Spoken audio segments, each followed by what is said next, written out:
messages, like unnecessary suggestions, and I just became too extra real quick. Oh, But the thing is about an entertainer, who has an audience. She's a pretty successful musician.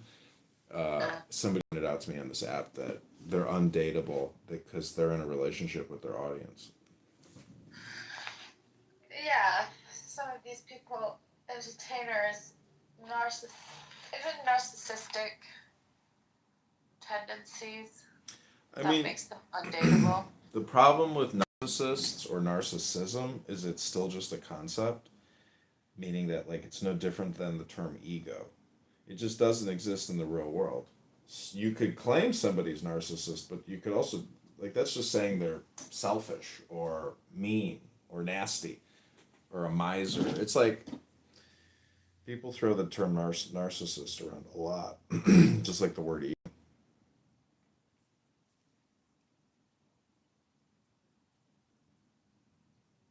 Yeah, but there's a few of them on this app. You know, people who just like to hear themselves speak rather than the conversation. Well, does it when a bird is chirping, at 5 in the morning and doing a love song, like it likes the way it sounds, but it's trying to attract people. So people who are big talkers on this app, um, they're just peacocking. Yeah, I mean, not you, because you're always just doing your rooms, but No, this is my you know peacocking. what I mean. I'm a smarter peacock. This is an intelligent peacock speaking here or chirping here. Wait till I get to the roomie, then you're gonna be like, "Oh, come to London, John. I want to make love to you and take you to the fanciest dinner in all of London. Oh, the poetry, John. The ecstasy." Just a joke. Um, okay, we're getting ready to read Rumi. The one prerequisite before you read Rumi is you smoke a little bit of cannabis.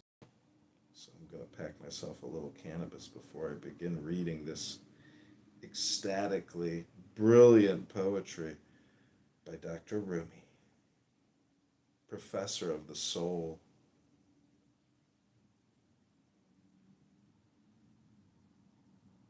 What time is it there? It's almost 7. 7 in the morning? No, in the evening. Oh.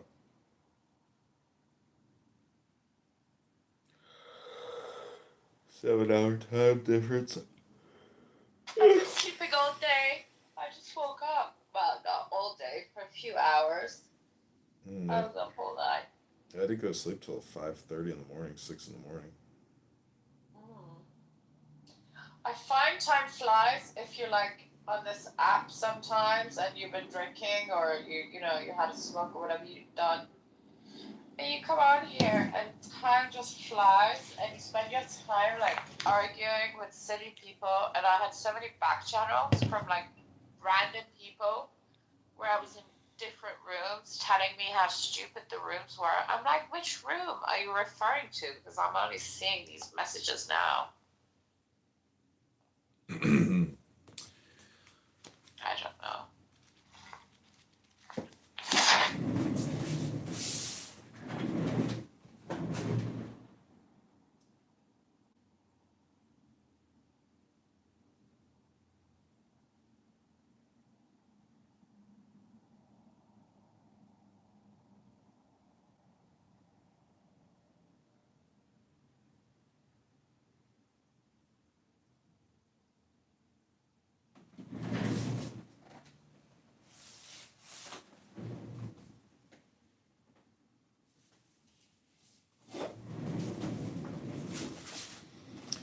Okay, this is Rumi.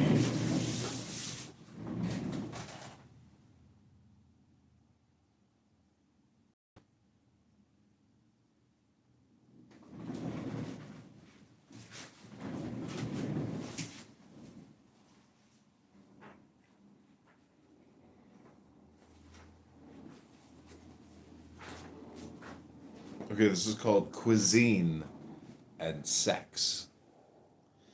You risk your life to feed desire. Yet you give your soul only short grazing spans, and those grudgingly. You borrow 10 and repay 14. Most of your decisions can be traced back to cuisine and sex. The fuel basket goes from one stokehole to the next. 6 friends hoist your handsomeness and carry it to the cemetery. Food changes going from table to latrine. You live between deaths, thinking that's right enough. Close these eyes to open the other. Let the center brighten your light, your sight. The soul fell into the soup of nature and started mixing with all manner of delicious and not so tasty ingredients.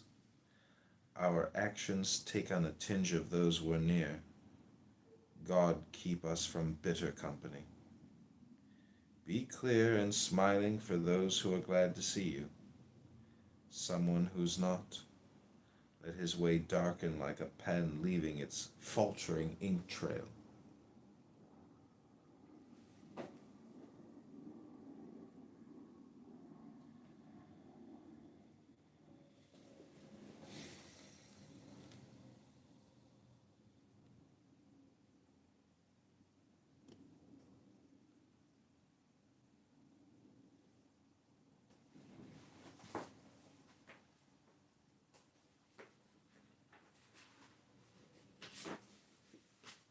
It's very difficult to translate, by the way.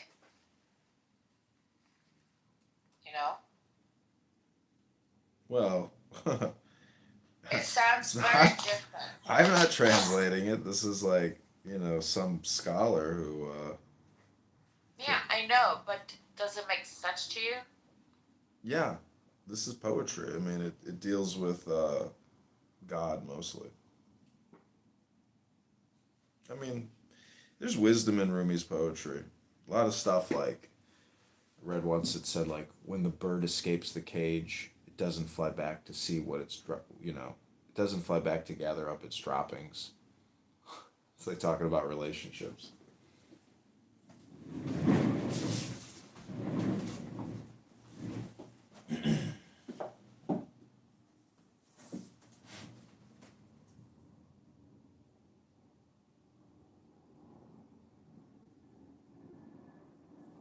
Okay.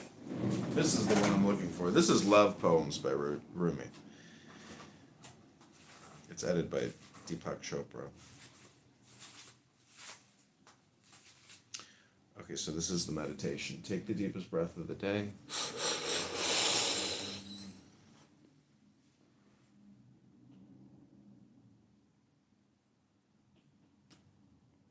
The agony ecstasy of divine discontent, the moods of Rumi. In the orchard and rose garden, I long to see your face. In the taste of sweetness, I long to kiss your lips. In the shadows of passion, I long for your love. Oh, supreme lover, let me leave aside my worries. The flowers are blooming with the exaltation of your spirit. By Allah, I long to escape the prison of my ego and lose myself in the mountains and the desert. These sad and lonely people tire me. I long to revel in the drunken frenzy of your love and feel the strength of Rastam in my hands. I am sick of mortal kings. I long to see your light. With lamps in hand, the sheikhs and mullahs roam the dark alleys of these towns, not finding what they seek. You are the essence of the essence, the intoxication of love. I long to see your praises, but stand mute with the agony of wishing in my heart.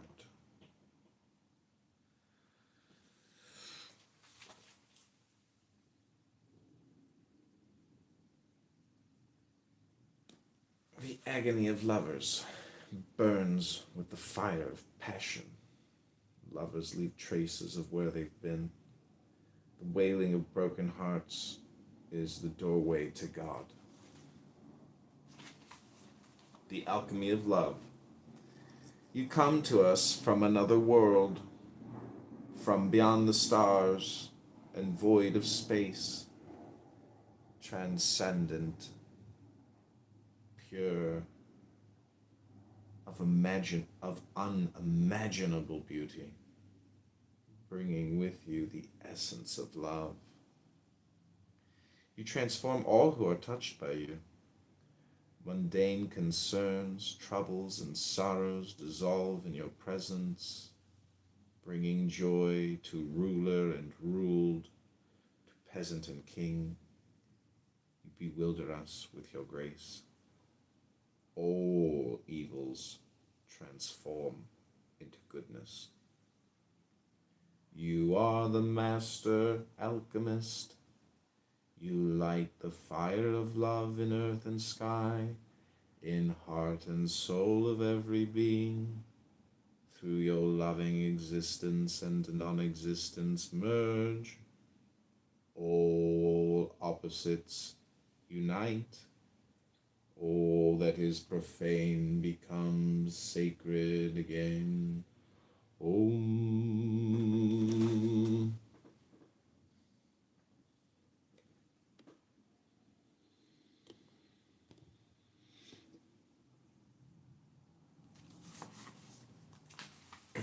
Aroused passion. O God, let all lovers be content.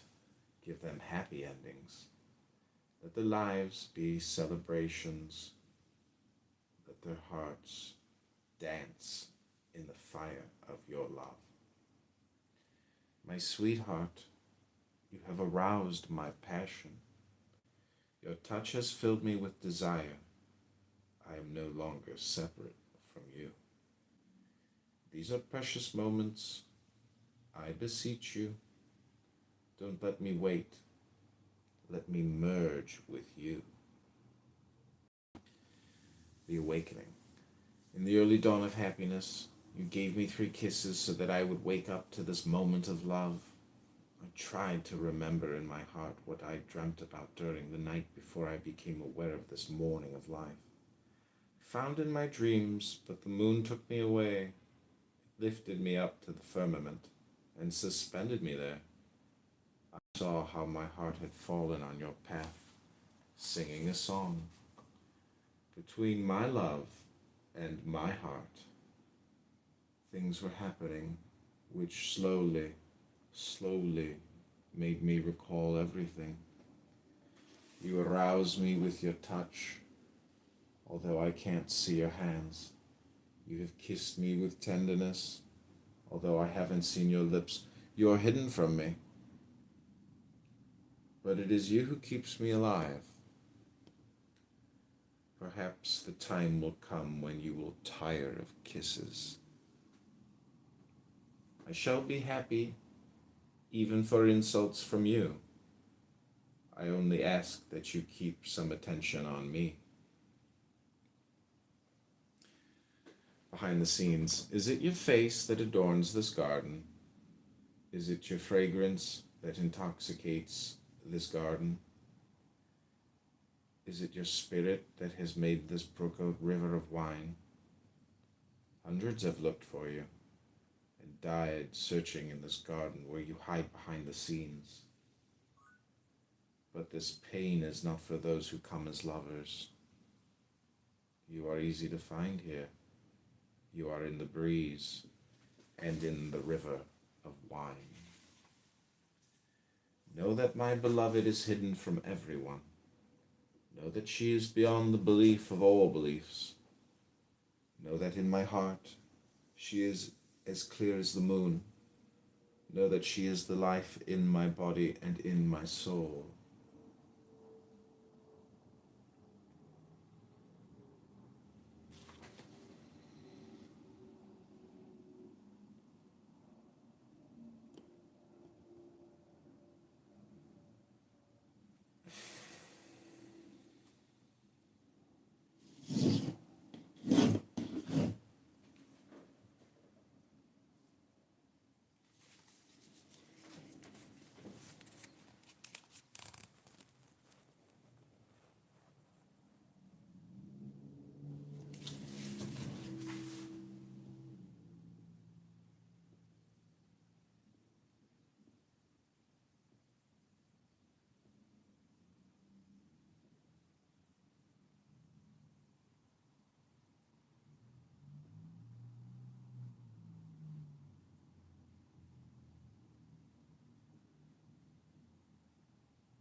bittersweet. In my hallucination, I saw my beloved's flower garden. In my vertigo, in my dizziness, in my drunken haze, whirling and dancing like a spinning wheel, I saw myself at the source of existence. I was there in the beginning, and I was the spirit of love. Now I am sober. There is only the hangover and the memory of love, and only the sorrow. I yearn for happiness. I ask for help. I want mercy. And my love says, look at me and hear me because I'm here just for that. I am your moon, and your moonlight too. I am your flower garden, and your water too. I have come all this way, eager for you, without shoes or show. I want you to laugh, to kill all your worries, to love you, to nourish you. Oh, sweet bitterness, I will soothe you and heal you. I will bring you roses. I too have been covered with thorns.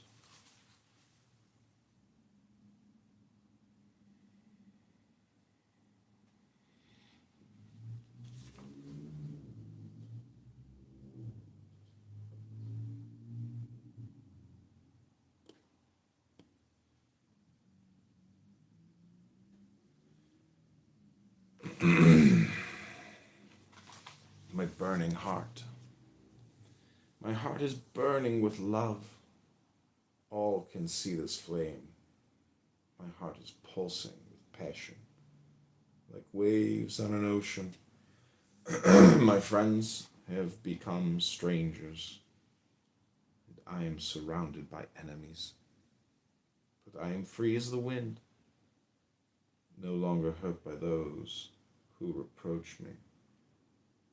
I'm at home wherever I am, and in the room of lovers I can see with closed eyes the beauty that dances behind the veils, intoxicated with love. I too dance the rhythm of this moving world. I have lost my senses in my world of lovers.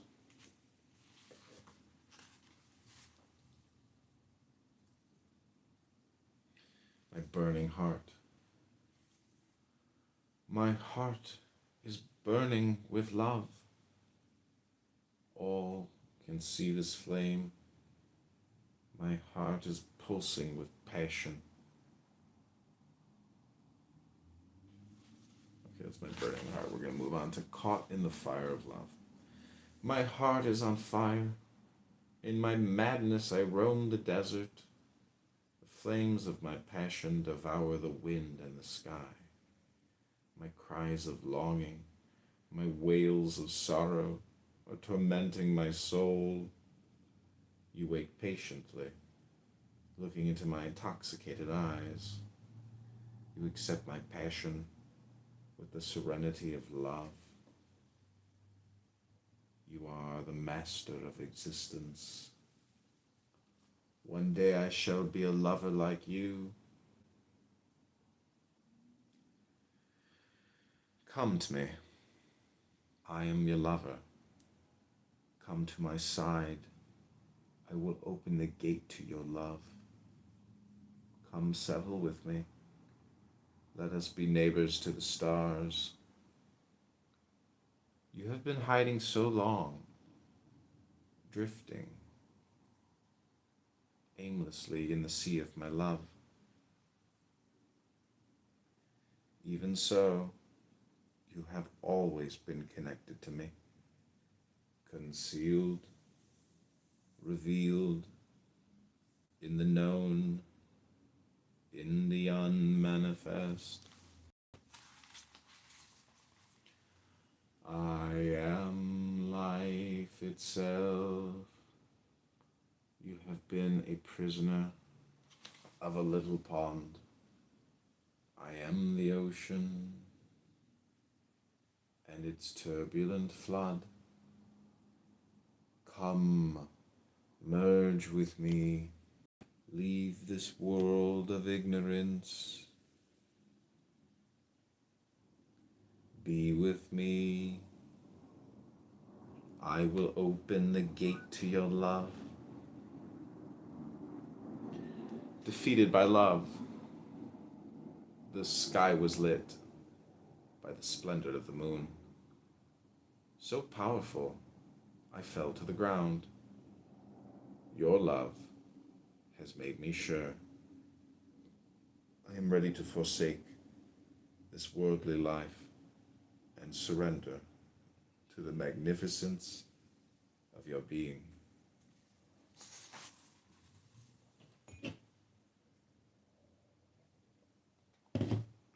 Desire.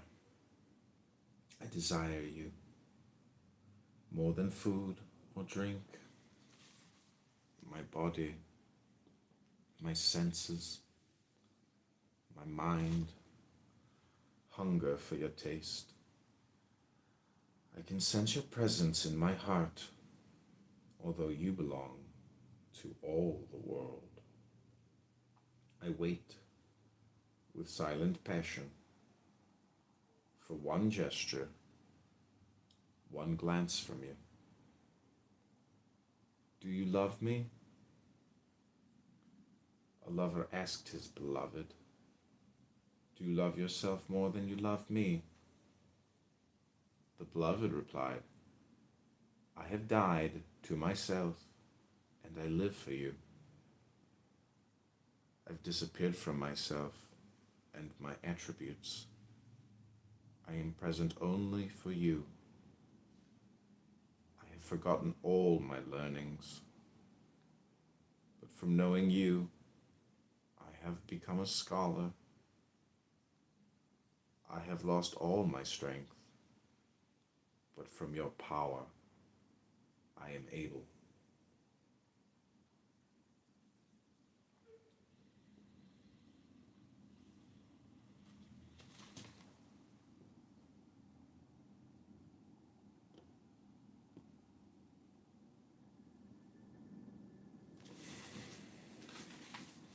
If I love myself, I love you.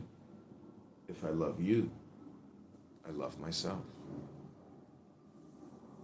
Dying to love. Die, die, die in this love. If you die in this love, your soul will be renewed. Die, die. Don't fear the death of that which is known. If you die to the temporal, you will become timeless. Die, die. Cut off those chains that hold you prisoner to the world of attachment. Die, die, die to the deathless, and you will be eternal. Die, die. Come out of this cloud. When you leave the cloud, you will be the effulgent moon. Die, die. Die to the din and the noise of mundane concerns. In the silence of love, you will find the spark of life.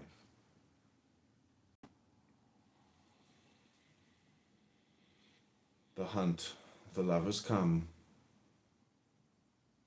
The lover comes, the lover comes. Open the way for him. He's looking for a heart. Let's show him one. I scream, what you came to hunt is me. He says laughingly, I'm here not to hunt you, but to save you.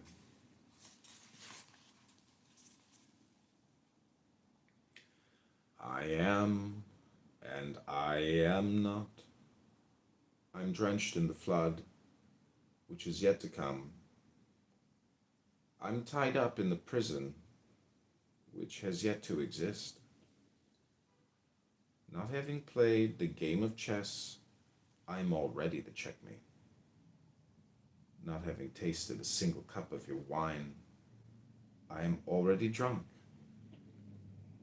Not having entered the battlefield, I'm already wounded and slain. I no longer know the difference between image and reality. Like the shadow, I am, and I am not.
So I'm like, do I go tell something? Because I know she in there, but what is she not answering them or something? She in there.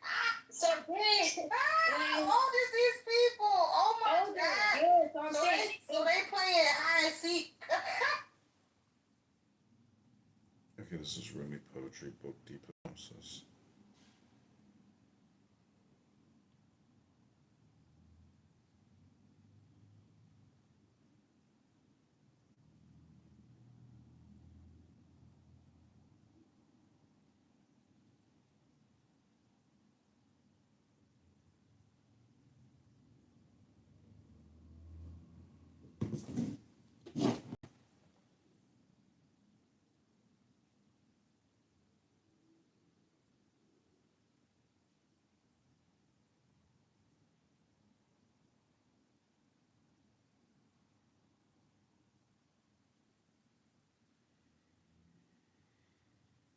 Okay, this is Rumi Poetry Book.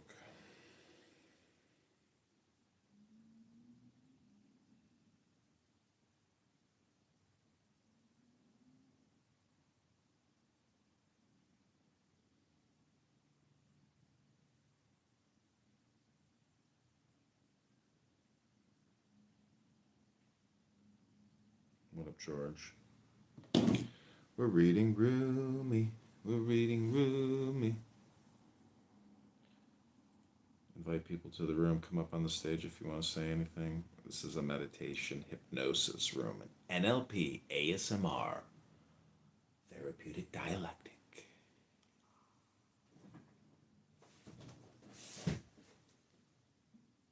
Hi, Mara.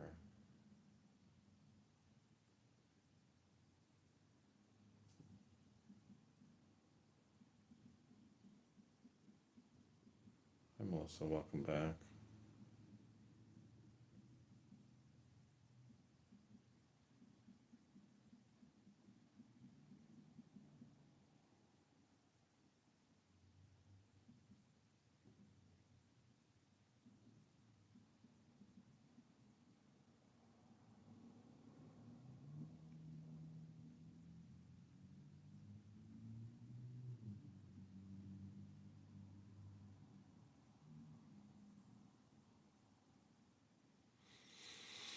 Okay, just take the next couple minutes to do some deep breathing.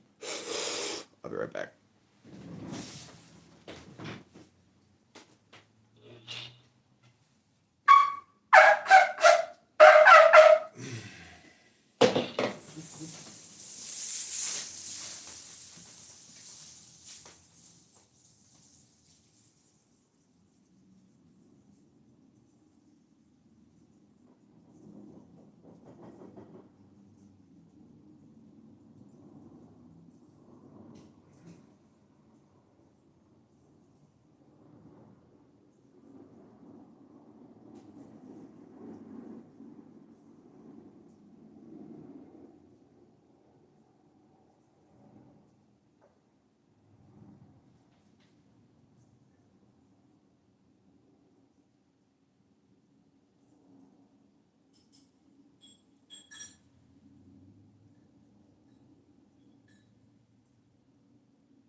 What up, Chris?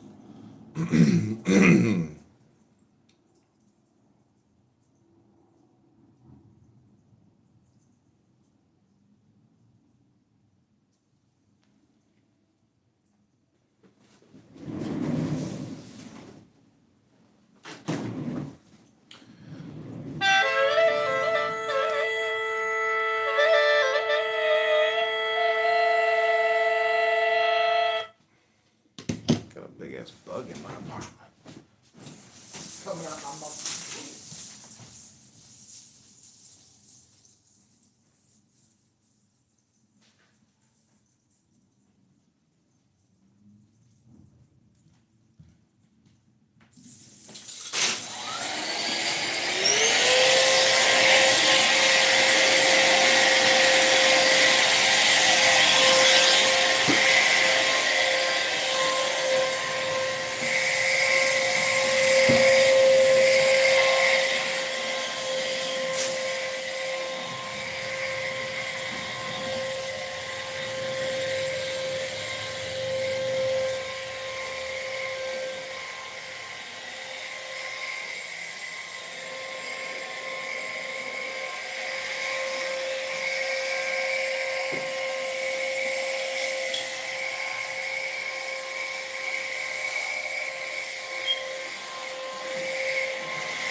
narcissists.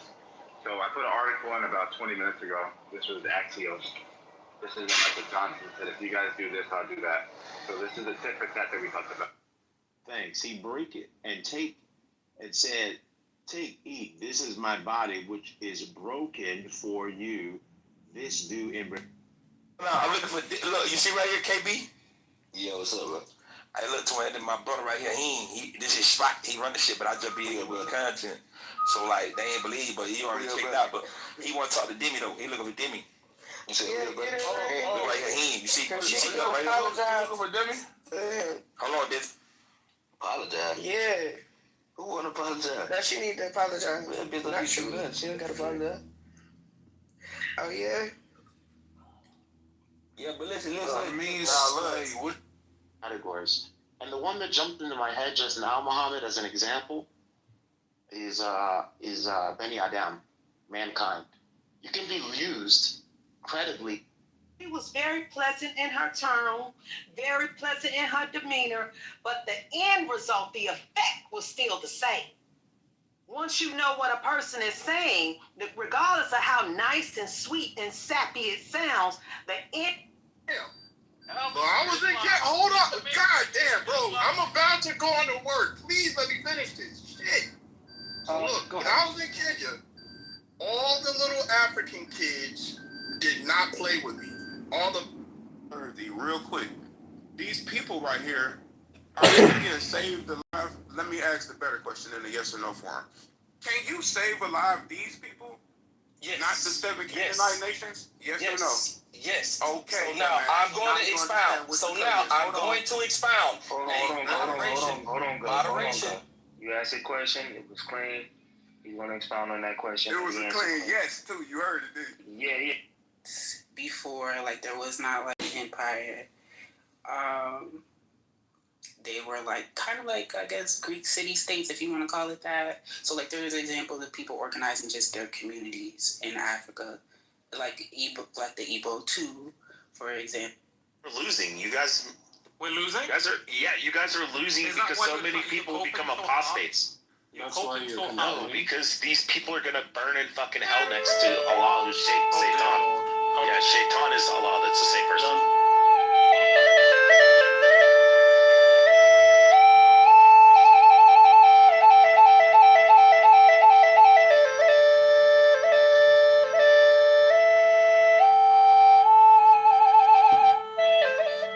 She might. They as if it's like all the white people are doing. No, the white people actually no. Just hear me out. The white that wants to purge the Jews. No, but hear me out. The ones that live in New York are okay with the people praying in Times Square. I'm not talking about those. The ones that people are okay with. Hear me out. They're okay with the Zionists. The white people. No, hear me out, bro. The white people that live in Dearborn. And into consciousness, but our observation, our theories about those are all objective. Yeah, exactly. I agree with you there. Okay, good. But now, yeah, sorry, Alpha. Go ahead. What were you gonna ask? No, I was wondering when Andre made his argument for the. Shit, just gonna have a watch party. We just watch it live. But now that we get telling you that we couldn't come no more, now all of a sudden you ain't buying nobody because graduation, this and that. When me said it from the get go, what you doing is this?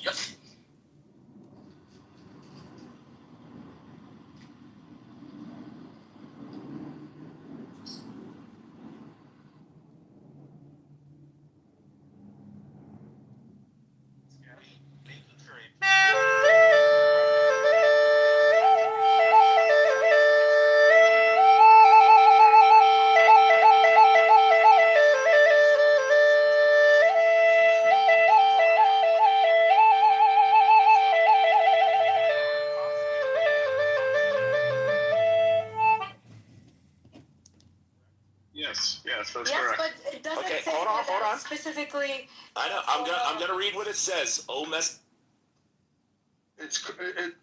I'm saying is, it's crazy how in a specific religious factor, there's a lot of war happening. More than. It's true. He lived.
And there's another company from New York. Hold on. So what'd you say, sister? I just wanted some clarity. Did y'all say Buddhism or Buddhism? Buddhism. Oh, I see. Okay, unseriousness is right. You want to convert? Overrated hot. Jordan.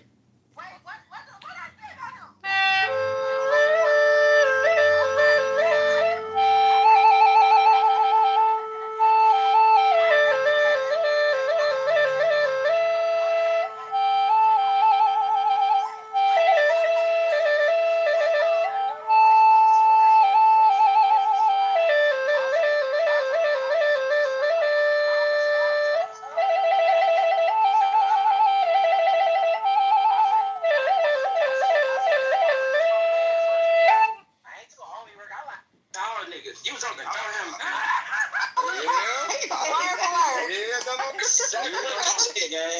You could. No, J-Mo, no. Can You could I told me that. Ain't all they money. You know what I'm saying?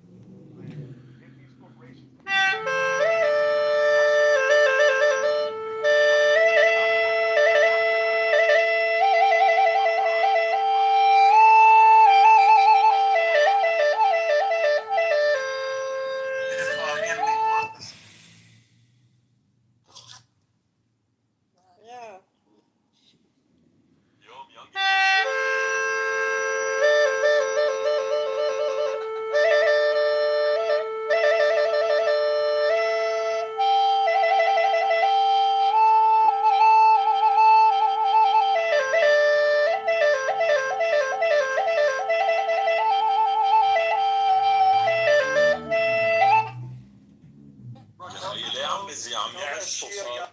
Tell that Shia guy he's a faggot. Oh, Sam, they're attracting the rats. No, don't do this here, Agostino. Tell this.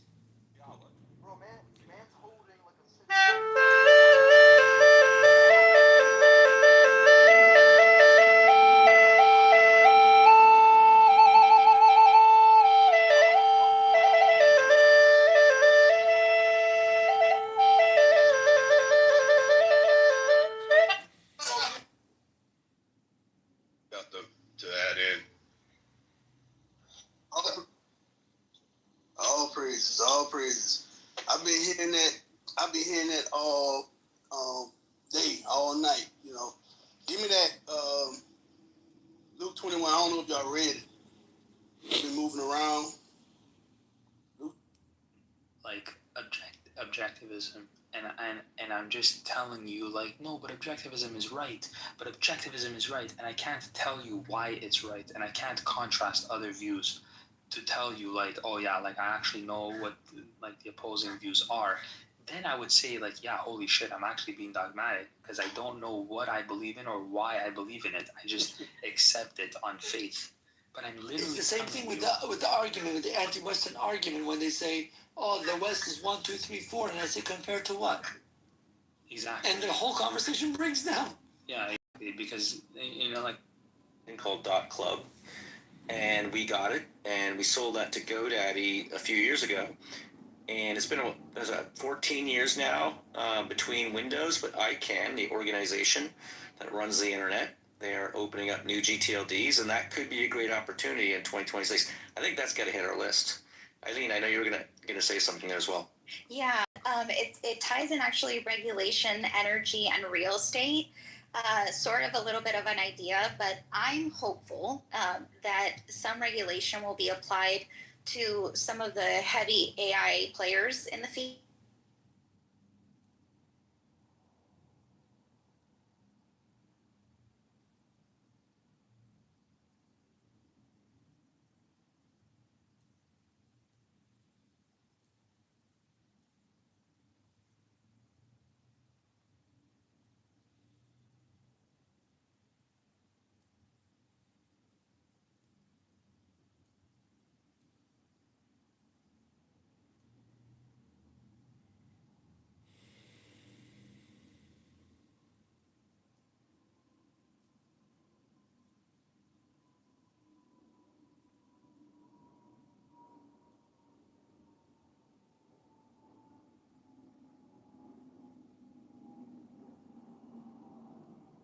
I don't know.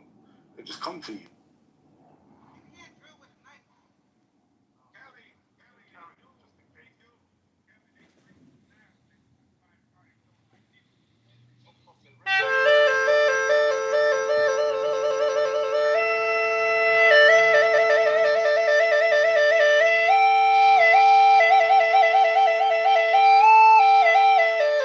میخواستم بگم ما دید که امیرحسین قبلیه رو اینجوری نابود کرد پلاسم پرید جدی؟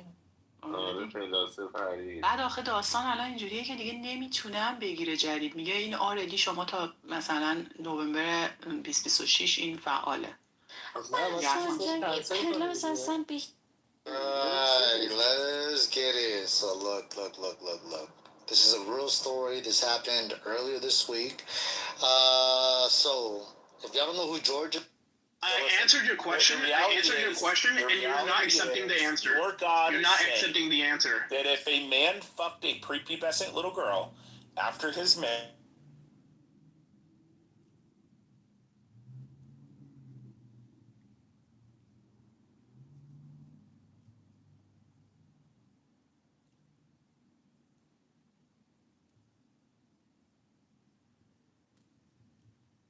woman, all the single ladies, all. The Game of Thrones. That provision. Anybody aware of that? Yeah, they're coming out with the Duncan Egg novellas as a TV show.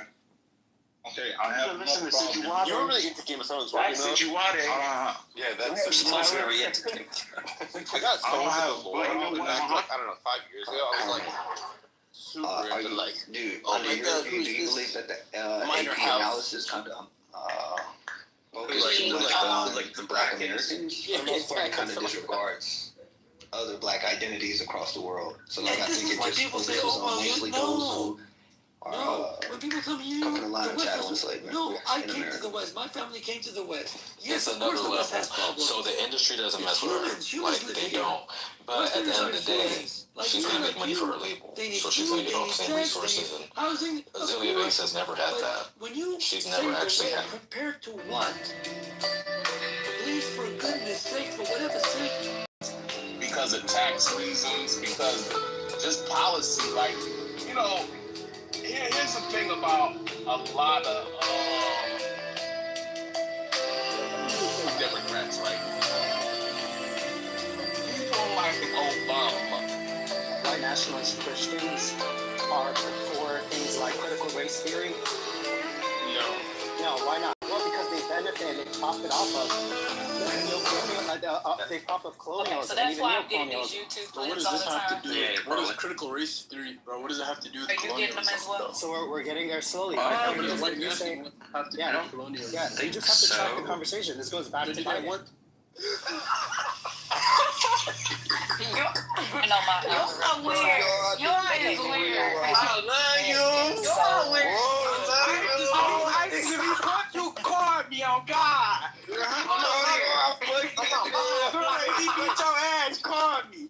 My mom putting up with Drake. You is weird. That nigga said it. You not gonna touch her no more. She want to us now. I'm on I'm saying.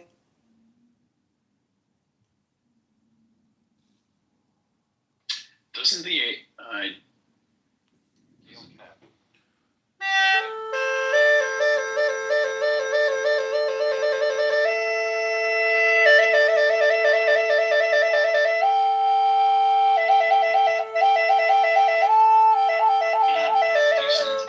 abs on that? Okay, what were you gonna ask, Will? I think the account is not like the persona is not dead and gone. It's just outside of your visibility at the moment. Correct. That is correct. Who? We'll just log back in and change everything later. I love it when she does that. Hey, John, I just wanted to mention, I think the election has done really wonderful things for you. Because I was sitting there and I was remember all those times I would come into your room and you would say like really, really mean things about me? So if you look at the Democrats and you say that they're... Every time I came in, you would just be like so harsh about how I don't know anything and how stupid I am and how much I blab. Remember that? Keep going. Oh, no, it was just all that kind of stuff. And you were really consistent with it. And I just wanted to say that, yeah, I think it's been nice having this different, more mature, just a kinder side of you. Well, thank you. I think reading poetry is like a neurolinguistic program, or dialectic therapy. And you learn what's necessary and unnecessary. And so much of the communication on this app, like 99.9% of it, as you know, I believe, is unnecessary. So I salute you, I hope you are all having a lovely day. And you make it the most joyful day you can. Even do you want me to translate that? To what, Farsi or Arabic or Greek? Go fuck himself. Yeah. Latin. He was trying to say, thank you, but right now I don't know what to do with this. Like, I know what it is, but I don't know where to put it. I don't know how to receive it. Well, I've deposited it. It's transferred. And it's duly noted. Will it show up on the ledger, though?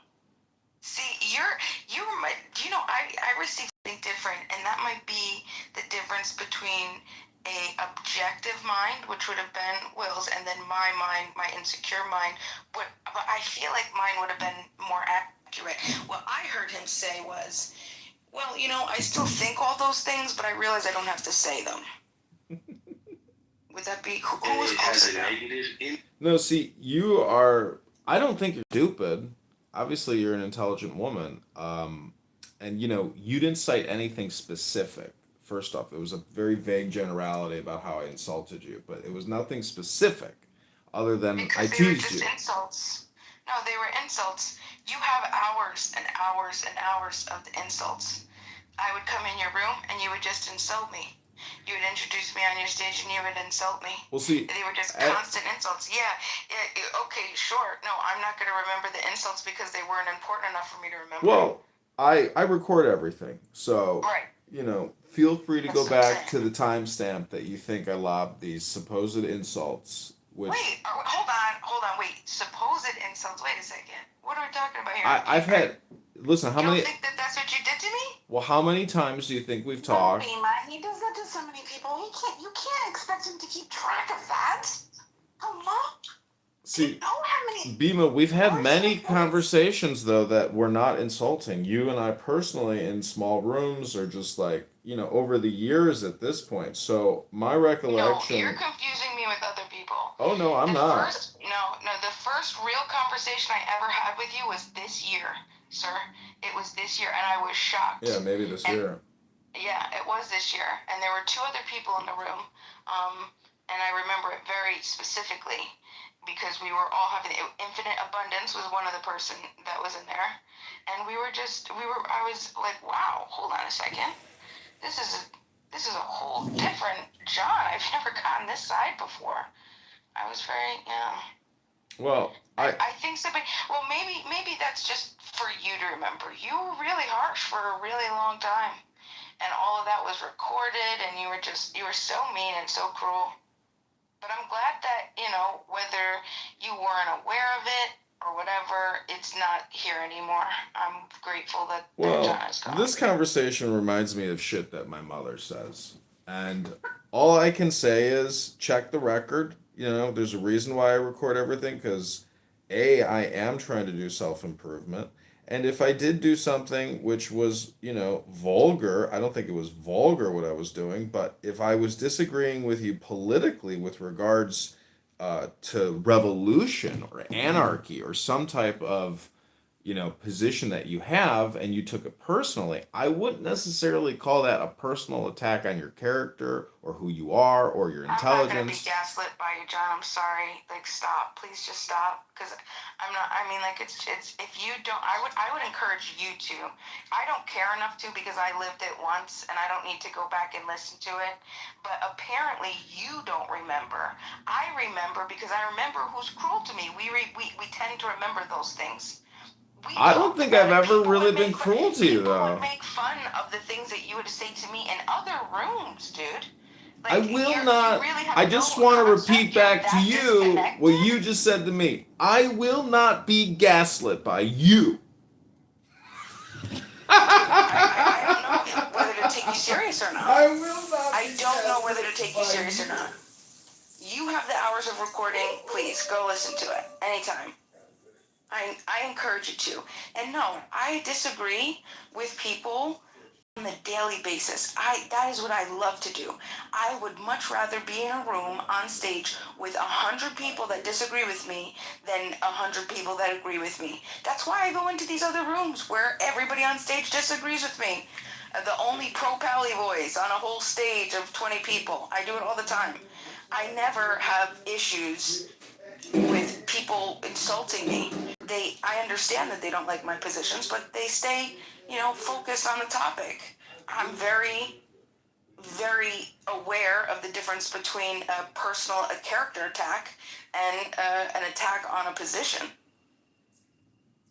I don't know, dude. Maybe you're suppressing shit, but either way, I'm glad to have this different side of you. And you could take that as passive aggressive. It may be, I don't really know at this point, but there is also a gratitude there, which is also truthful. Because it is nice to not have somebody just be constantly just cruel and rude and nasty to you. Well, I like to be in the now, and that was one of the rules I liked in Mojo's room was don't bring up drama from old rooms because that forces you to be in the now moment, which is the blessed state. So, again, I'm just hoping and praying and wishing that all of you make the smartest decisions.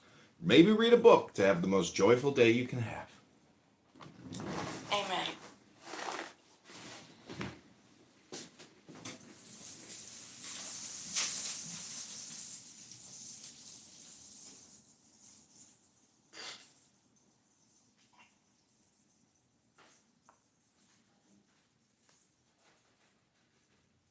Oh, did he? He went down to the goo.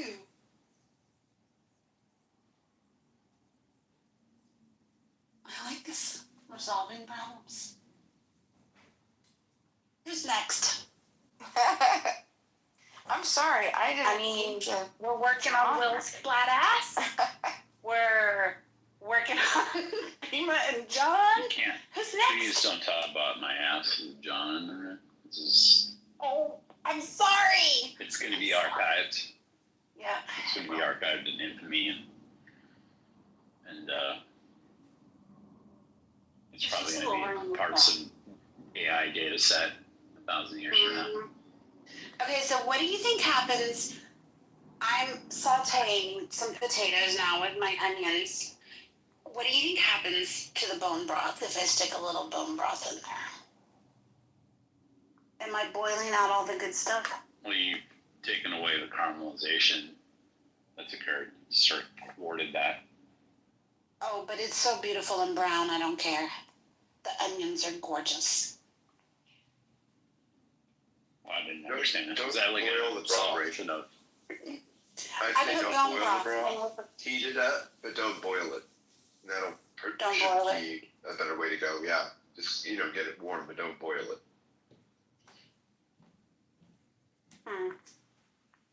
I'd cook all that shit off, low and slow. I just recovered from my mistake of putting bone broth in there.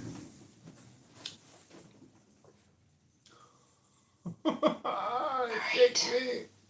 It kicked me to the goo. I won't boil. It's just gonna take it forever.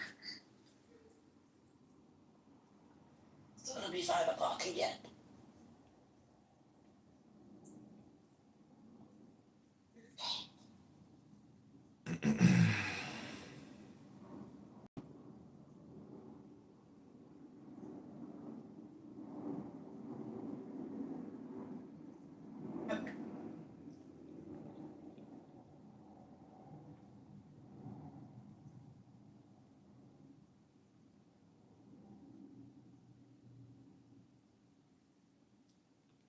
Dude, I knew some guys, Lebanese guys from Beirut back in Florida, and they had these That is hilarious. tire shop, and back in Florida, and he was like a fucking miscreant, like his mom and dad were both dead. He lived with his grandma and his grandma.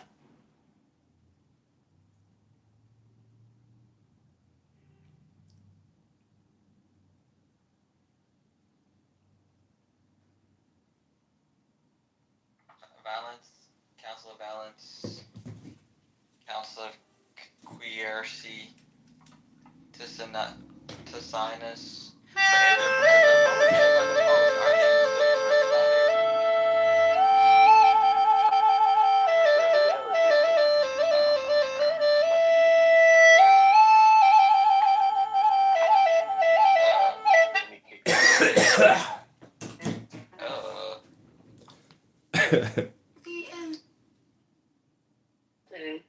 The first day, they gonna put me into the office and say, I'm not keeping up. I said, y'all just gave me 3 trucks by myself. I'm not keeping up.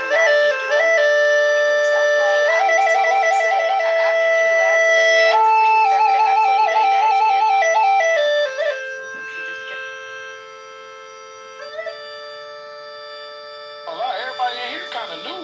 Where these people? Who are these people? These are mostly people from Yonkers.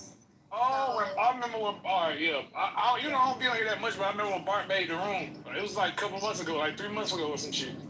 Yeah. What's wrong with you, man? What I do, Joshua? You will start seeing things opening up for you. You'll start attracting people. Things will start coming together, clicking for you.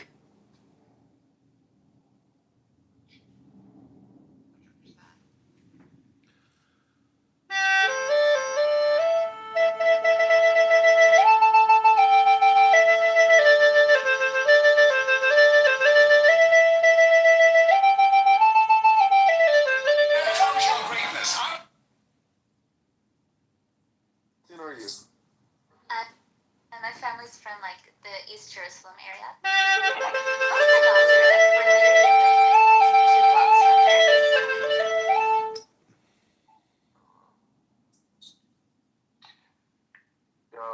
By the way, Mira, speaking of the Palestinian guy, he just happened to randomly message me. Which one? The older one. But turn those contacts into real life interactions. Your heart needs it. Your soul needs it. The right brain knows, and you can't fool the brain.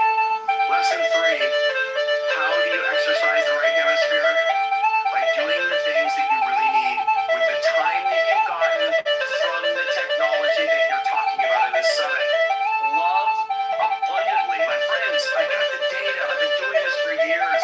People say, what's the solution? What's the secret of happiness? Here's what it is. Happiness is love. Full stop. I'm talking about the way that you love other people. The most complex thing you can do, by the way, is falling in love romantically, because it's the most unpredictable thing. People have been trying to figure that one out, to solve that problem The dating apps have tried algorithmically to solve that problem. No, you know it's not true. It's impossible. And that's the beautiful thing about it. Opening yourself up to the heartbreak and to the thrills of love. And for those of you like me who've been married for 1,000 years, that's the best kind of love there is. That's really where we need to spend our time that we bought with the second is your soul, the work that you're doing with your soul, the relationship that you have with the divine. As you understand the divine, the antenna to the divine is on the right side of your brain. Do not limit yourself to the left side, because that's shutting down the antenna of the ultimate needs that you have. The world tells you that the secret of happiness is just to love things and use people and worship yourself. But the truth is that you should love people and use things and worship the divine. But your antenna to the divine is turned off if your right brain is extinguished. Third is nature. You need more beauty. The shocking thing that I see today is the average child in America spends between 4 and 7 minutes in nature a day and between 4 and 7 hours on the screens every day. That's the wrong proportion. Buy the time with the efficiency tool. I'm tied up in the prison, which has yet to exist. Not having played the game of chess, I'm already the checkmate. Not having tasted a single cup of your wine, I'm already drunk. Not having entered the battlefield, I'm already wounded and slain. I no longer know the difference between image and reality. Like the shadow, I am, Sounds like shit my mom says. and I am not.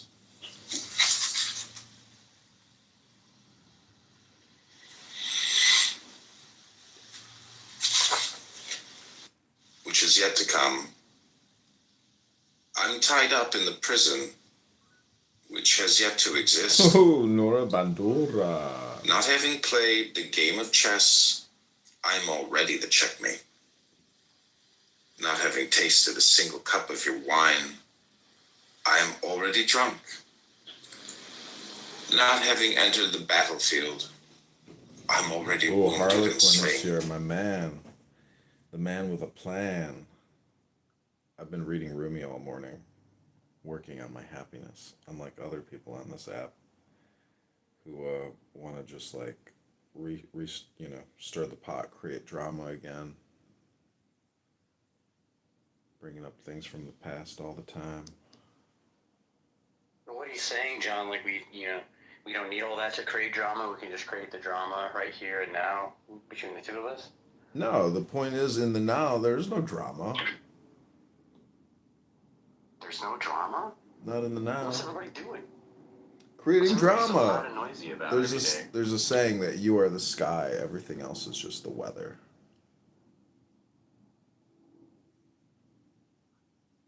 Yeah, And you will John, be if you don't eternal. have anything important to say, you might want to just keep your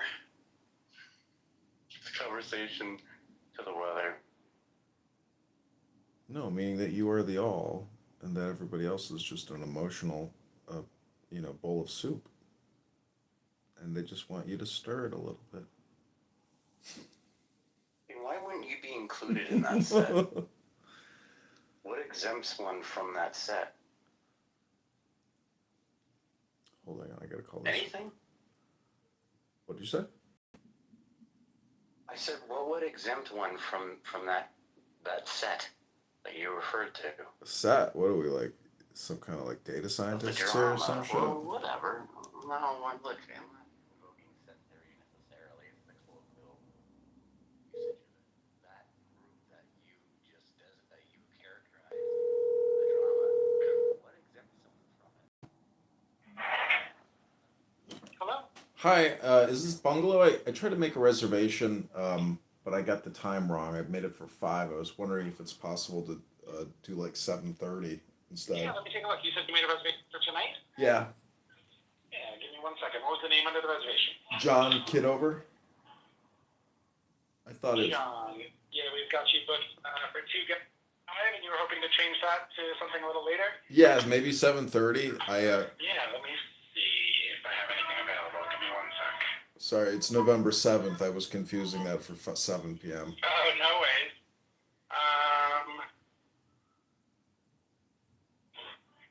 Yeah, I could go ahead and move that to 7:30 tonight for you, John. Would that work? Okay, fabulous. Thank you so much. It's my birthday, by the way. Best wishes to you.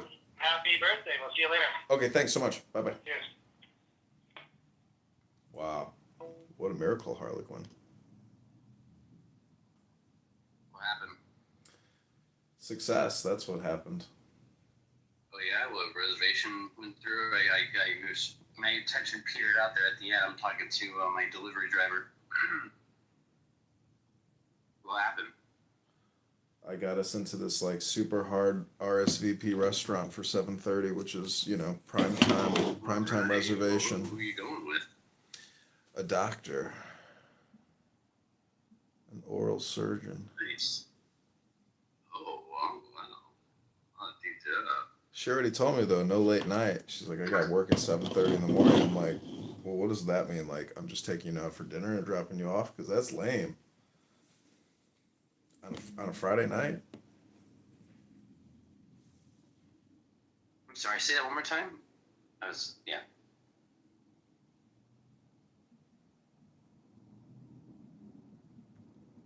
You didn't answer my question, by the way. You just, took a call. Yeah, I got to take care of my life here, man. I mean, it's like... I know.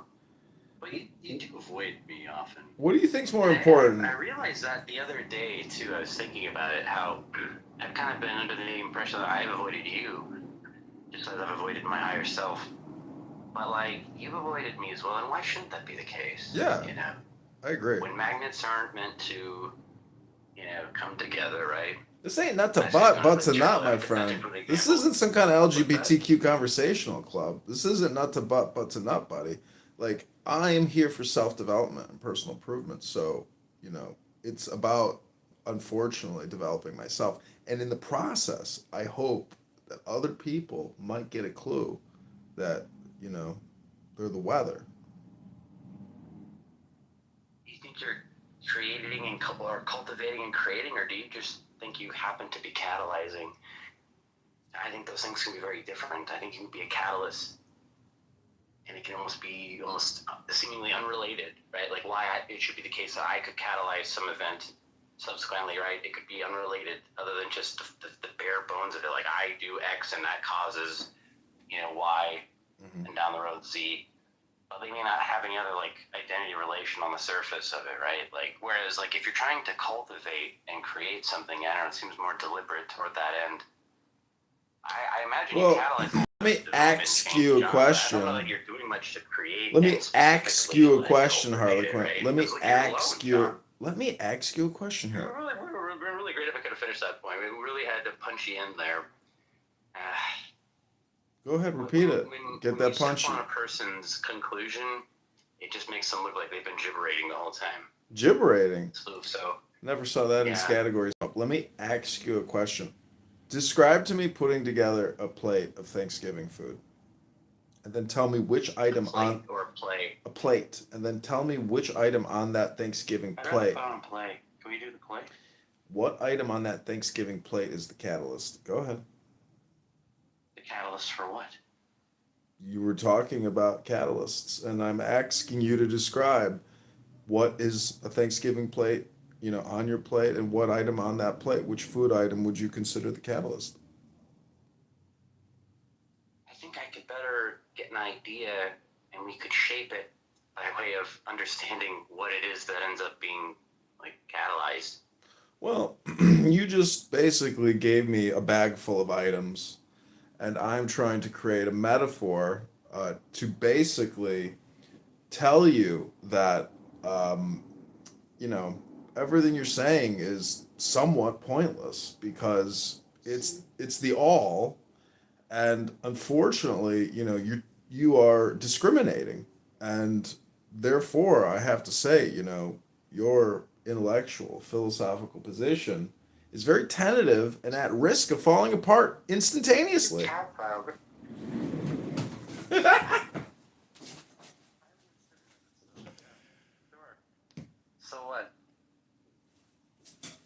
I think I've asked more questions and maybe drawn a few like patterns that I've noticed, but I don't have any like hard conclusions here. You know,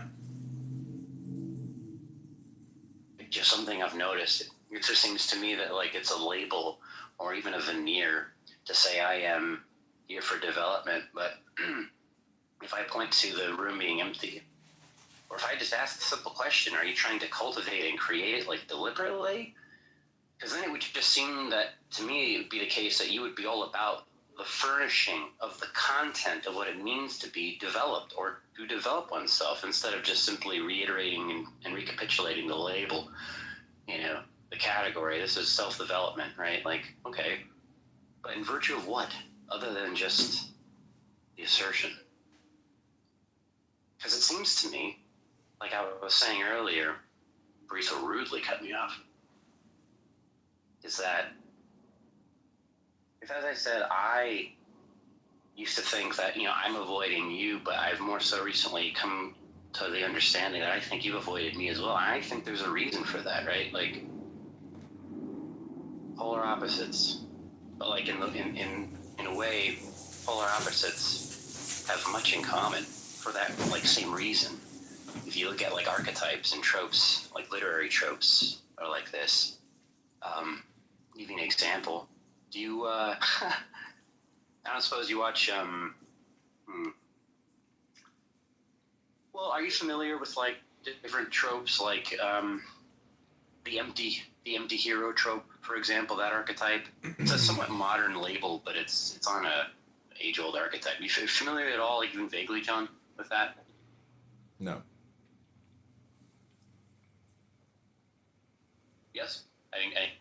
No, I never heard of it. Well, it contrasts the Harlequin archetype quite well, because with the Harlequin archetype, it's almost seen as like a lower energy, a lower god that mocks from afar the institutions, the status quo, the powers that be. You're in the court, but you're a peasant, right? So there's this duality within the archetype, but it's a lower subversion, right? It's like you are a lower god that subverts, as opposed to the high and mighty god that smashes and bulldozes his way through. And that's actually more so the empty hero, right? That's what I'm contrasting the Harlequin archetype with, the empty hero that sort of like modally, or like the avatar mode, right? You have this light switch on, and suddenly this person is just like in a very two-dimensional way, just about the business, about the doing, about the action, about the flow state. And there's not like any more personality there, right? So it's a very like, it's kind of a flat archetype, but archetypes kind of are that way, right? Anyway, I just think it's interesting because I could consider that all this time I've been sort of floating around and wasting time in some of these debate bro rooms instead of just, you know, up to hijinks like your dumbasses. And I could think that I've been denying myself all this time, all these years wasted on this app. But like at the same time, I think I've been doing the same work that you've been doing, just in a different way. Like, just as like you could oscillate from one trope to like the lower state trope of the Harlequin to like the higher state trope of the empty hero. Like it's all the same, really, in a way. So like you are me and I'm you, which is actually your original point. Boom! I just brought it home. Fuck you. Actually, no. Your original point was that everything is what, all, or the all is, what was your original? The all is now, and the now is the God. Yeah, I agree. All right. I think God lives in the present. I think that's where we talk to God, if at all. And you know, I'm mostly just saying in your head, right? Because it's like the closest state of reflective conscious awareness. Being aware of pre-reflective consciousness, which is just, to my understanding, like just even analytically, like linguistically, like broken and nonsensical. But like there seems to be this like flow state, right, where it's like you're aware of your immediate surroundings in a very Zen way. And I think that is where you cultivate that sense of presence and meaning and all of those virtues therein, yeah? Can I get an amen, John? Oh, I'm going to give you something much better than amen. Because amen means truthfully, but I'm going to give you certainty.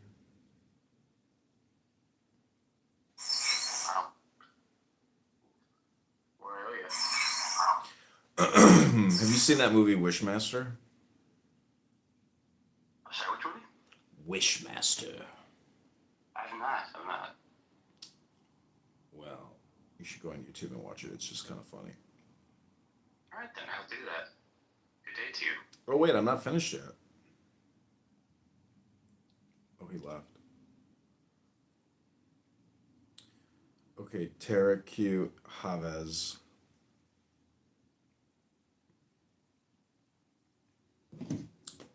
Our Harlequin has left us. Too bad. We weren't finished with the game. We were going to get to the Fool, but he decided to leave early.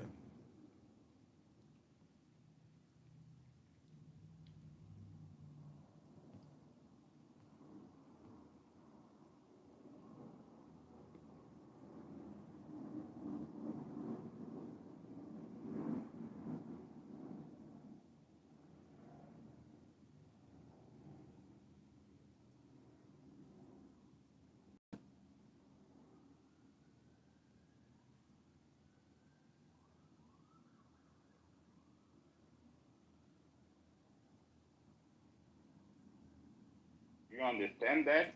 I understand. I didn't leave. I didn't leave. I didn't leave my country. I'm born here. Yes, you're the son of refugees. Your parents fled the war, correct? No. That's an assumption. That's an assumption you're telling us.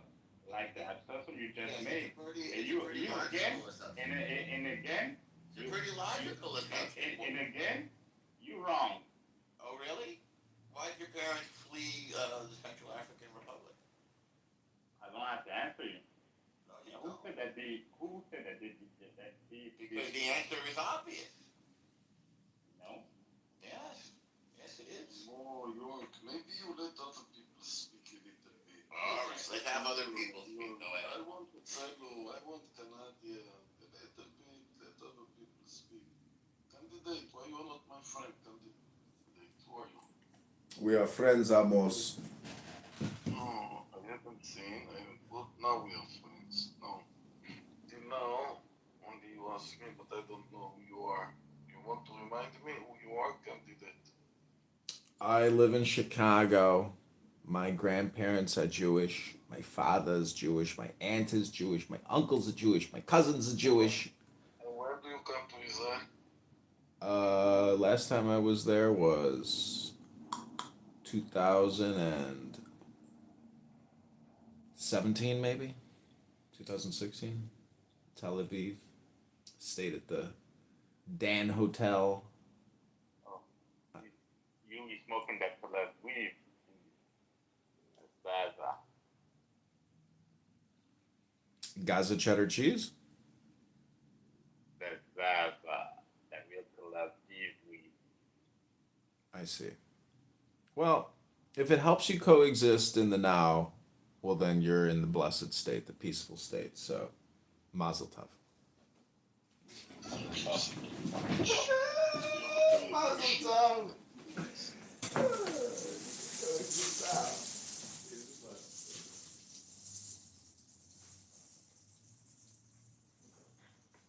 So, Wyrock, what about this title? It was on coexistence. So, why did you come here?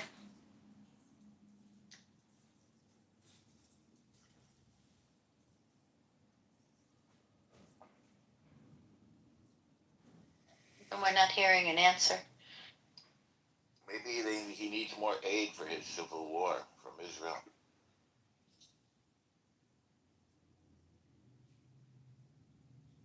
Oh, here is Daniel.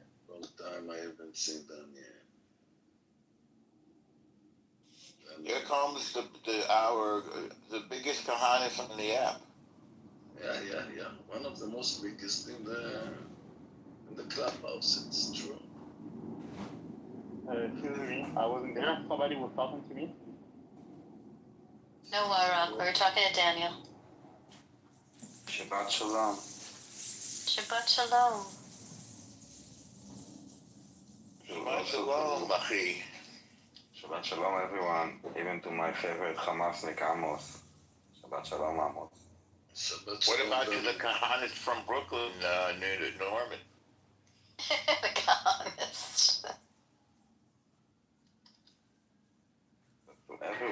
especially with the Hamas football. Hamas, more.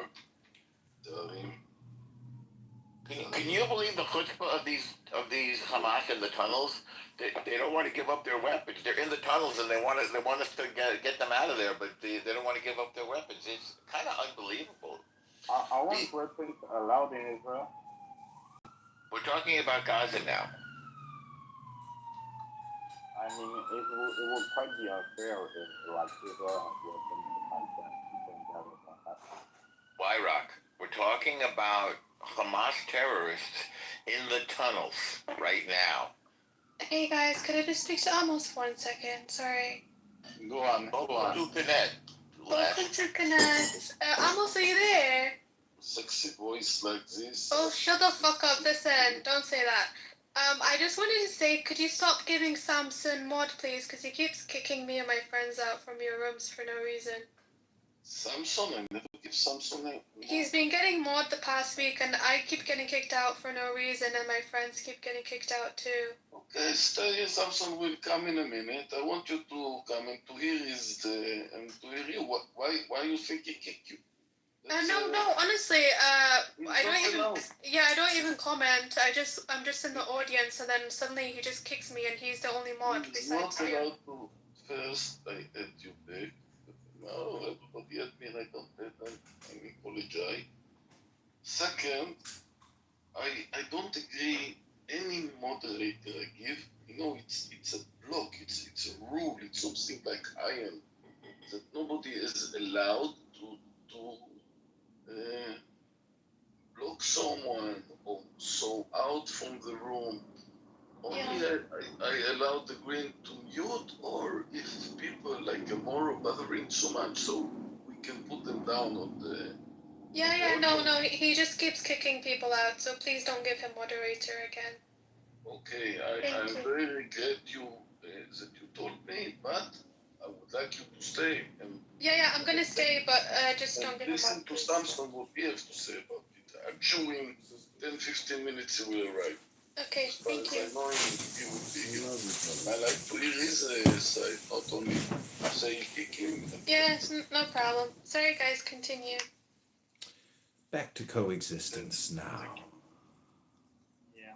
Yeah, great. You have something to say about my country? Heard a little bit. What did you have to say? Hey, El Normo, thanks for reading the Tanya earlier to me the other day. That was nice. Anytime El Normo just, wants to read Tanya, we can get closer to coexistence now. El Normo is not really for coexistence. Really? Did you think that I was hiring you to speak for me? Why, Rock, you're not smart enough to speak for me. We could talk about Central African Republic again, but when it comes to my relationship with the neighbors of Israel, I think you need to learn a little bit before you can speak for me. Anyway, I learned a lot about the Israel. Oh, good. I learned a lot about that stuff.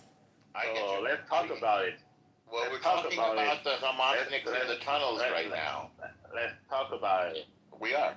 So the Hamasniks in the tunnels right now, inside the yellow line, I'm sure you know what that is. They want to come out of the tunnels, but they want to keep their weapons. And that was just from Amos mentioned it earlier on, and I just think that's the most chutzpah-dick thing I've ever heard. I think it's hilarious. By the way, in this opinion, everybody say I'm the Hamasnik, like the Hamas. In this is I'm very, we say, I'm very Victor Lieberman.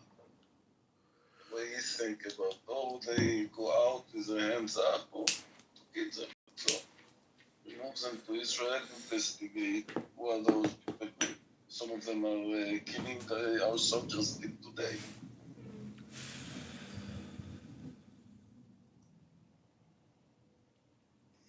It's a funny situation, though, Amos.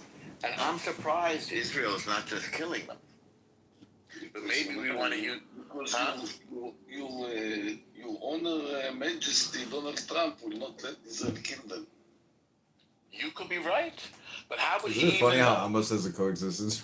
It's like a people and kill them. Your Trump is not letting us kill them. Yeah, I get you. Amos saw the newspaper, the Hamas I get you. released them. And Israel, very stupid. If it was Bibi Netanyahu, they were already released. But it's good that they're still keeping them. They show even movies how they pray and like this. As long as they keep the last body, especially the last keeping one body, everybody was sure that he's the soldier, Daniel, what is his name? The longest time. You mean Gilad Shalit? Golden. Hadar Golden. There's also a person with mental issues. Hadar Golden. Oh, Hadar Golden, I'm talking. So he's From before October 7th? Yeah. He's 11 years he's in us. From Tzuk This is a body or a person? Israel know for sure that they know where he is. No, they know where he is. They do. Of course they know where he is. That's the thing. From all the hostages, if there's one that they know where he is, it's Hadar Golden. He wasn't like buried during the war, or the person that did it is lost and no one knows.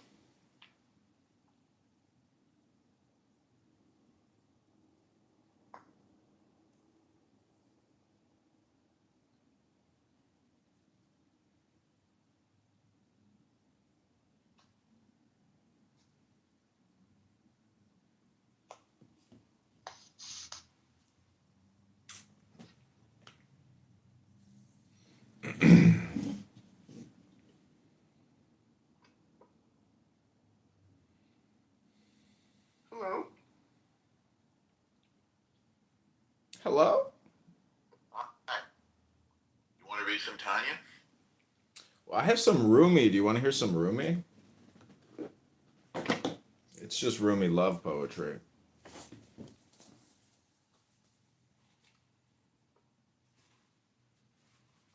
You got me into Tanya, candidate.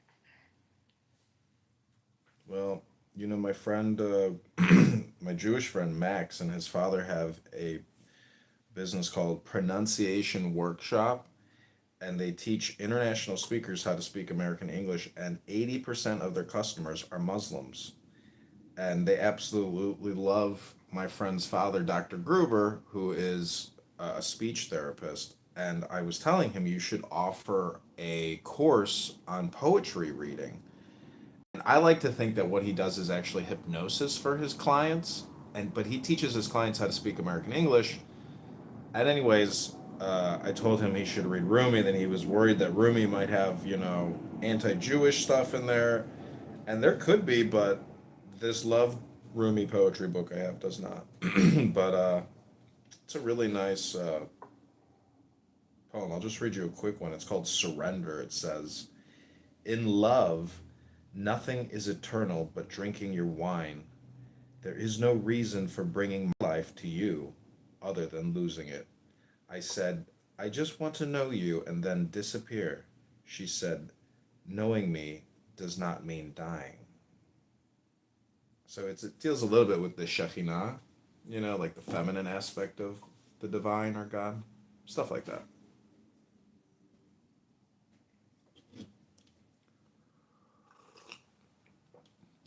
Very nice, although a little morbid. Well, can't make an omelet without. I think that was a Bolshevik expression, if I'm not mistaken. Well, the Jewish expression is split the pumpkin while it's boiling.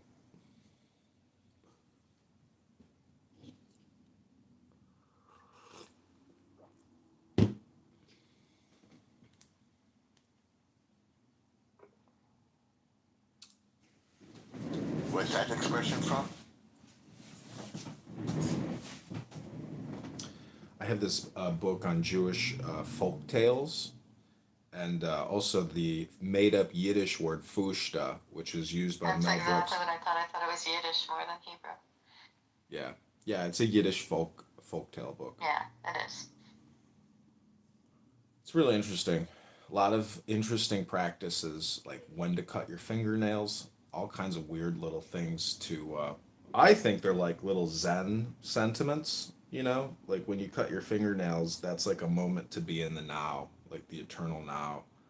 Um, Things like that, little things that this book points out, which are Jewish tradition or Yiddish or whatever, but Or interesting. Bubamaitis.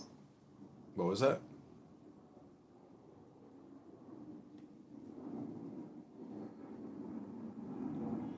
Does your husband like hearing Yiddish folk tales or like Yiddishisms from you, Grace? Does he find it interesting? Does my husband? Yeah. My husband is a scholar. Of course he does. He laughs. I rarely use it. My father spoke Yiddish, so I'm used to it, only hearing it from him. I rarely get to be in a room with Daniel since he blocked me. I'm so happy. I missed you. Mashallah. Yesterday, I davened with a whole bunch of Bubba's Hasidim. So they were all just talking away in Yiddish. It was kind of unusual experience to be around, to be surrounded by Yiddish speakers. Norma, I just asked my husband, and he said he likes it when I speak Yiddish. I thought he would. I thought those old folky expressions they have similarities with expressions from Chinese.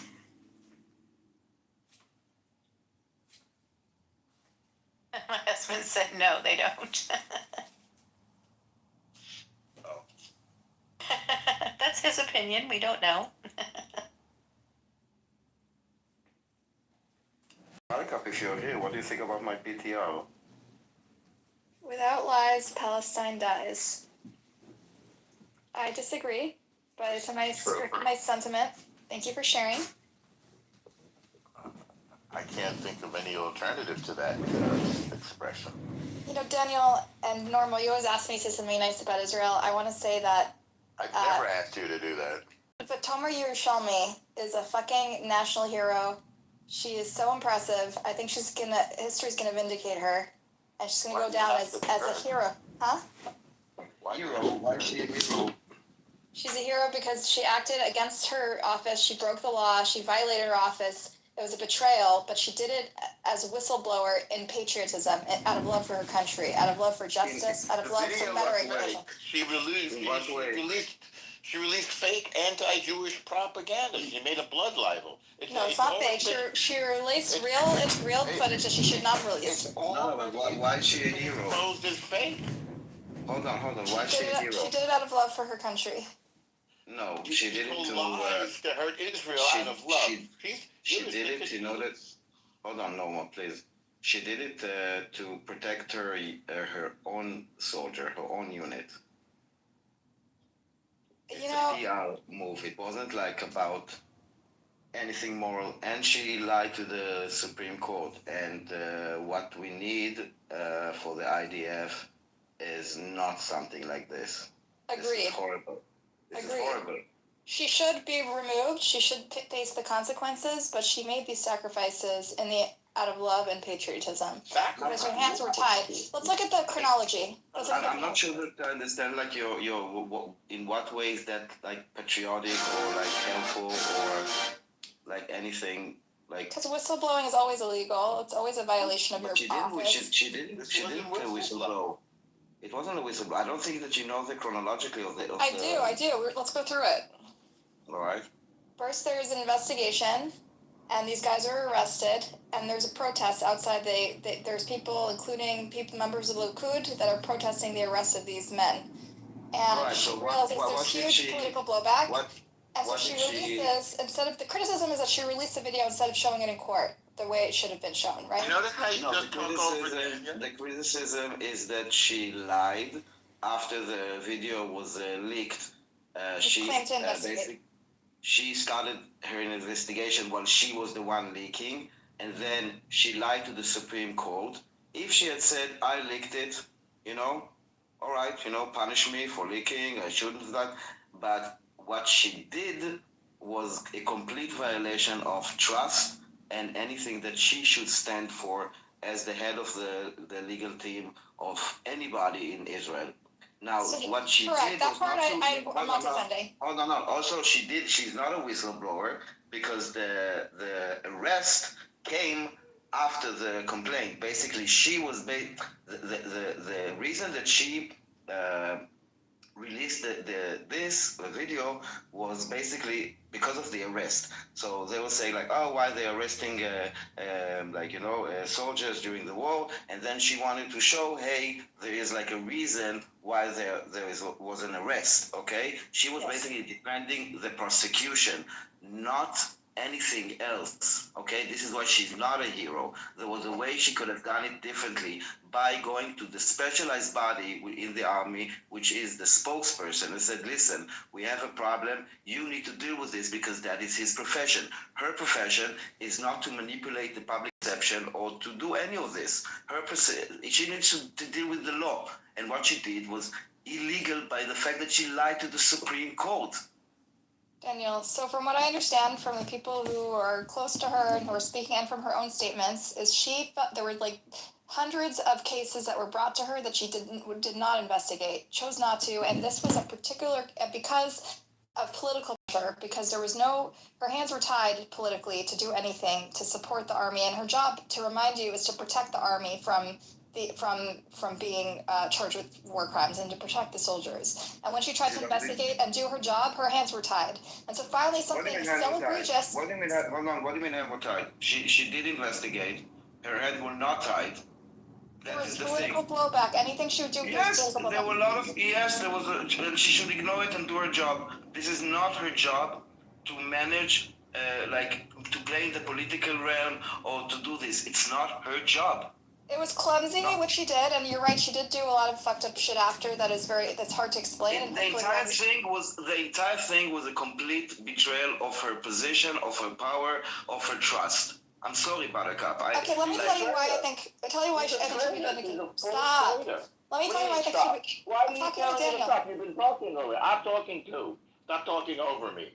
She's a complete traitor. She released fake video, fed a blood libel. It's obvious that there was no rape going on in that video.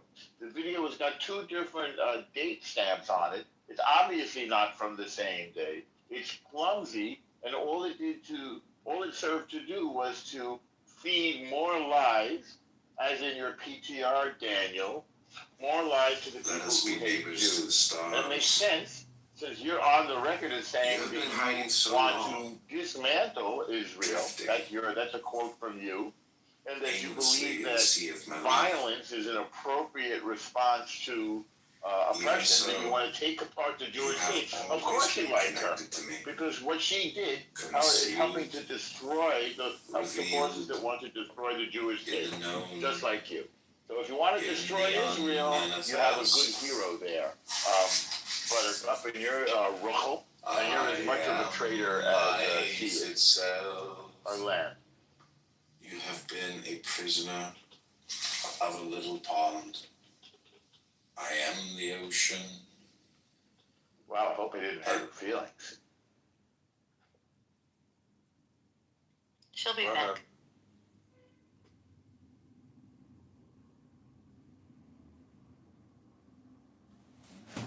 I am the ocean. I was gonna say. And I'm sure she brought that up so she could say something outrageous, something disgusting. Yeah, I don't think she thinks it's outrageous. I think that she just is, on a side that a lot of us are not having anything to do with. So, but you think any sane person in Israel is on this woman's side? No, I think I'm talking about her. I'm not talking about other people. Buttercup, you talking about Buttercup? Yes.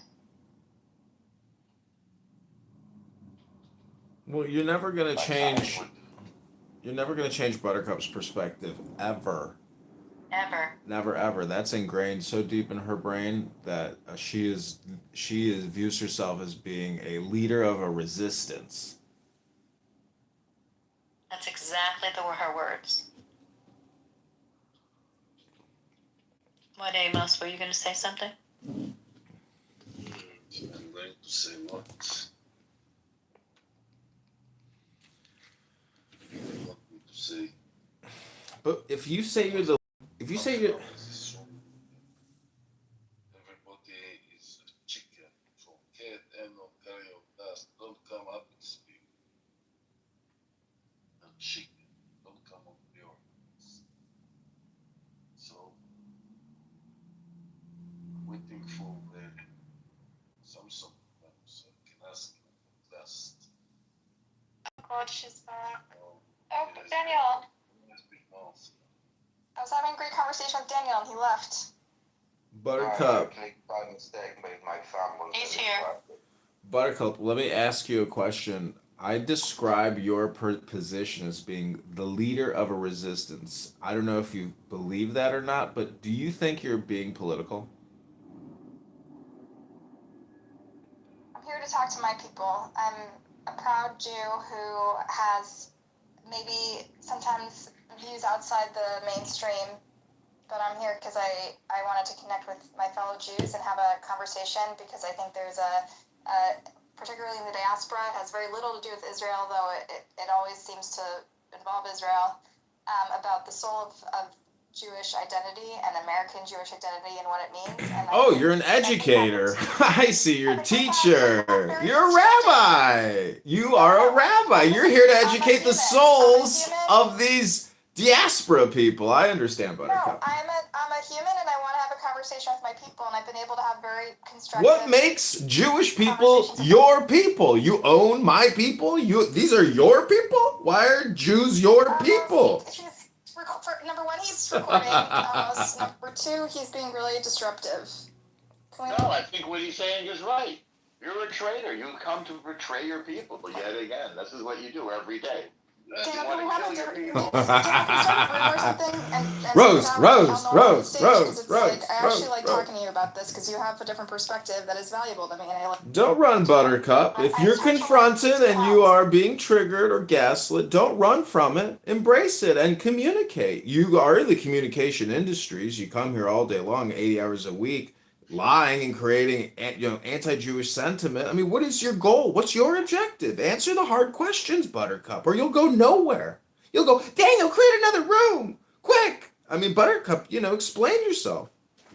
So, in a healthy democracy, there is free speech. There is, you hold people in power accountable. There are agencies that provide a check on power. That's what a healthy society is like. And if you love your country and you're patriotic and you love your people, then you speak out and you're civically engaged and you challenge authority and you challenge people in positions of power because you love them and you want it to be better and you want it to be strong and you want it to be sustainable. Oh, that's such a cool story. That's such a cool story, Buttercup. Amos, can you confront Samson, the piece of shit, for kicking everyone out? Thank you. He's not here, is he? He's here. He's in the audience. I don't want to make this personal, Les. No, you don't need to make it personal. He just needs to stop kicking people out for no reason. You've made your point. But if you want, I'll sing to you in Farsi. I don't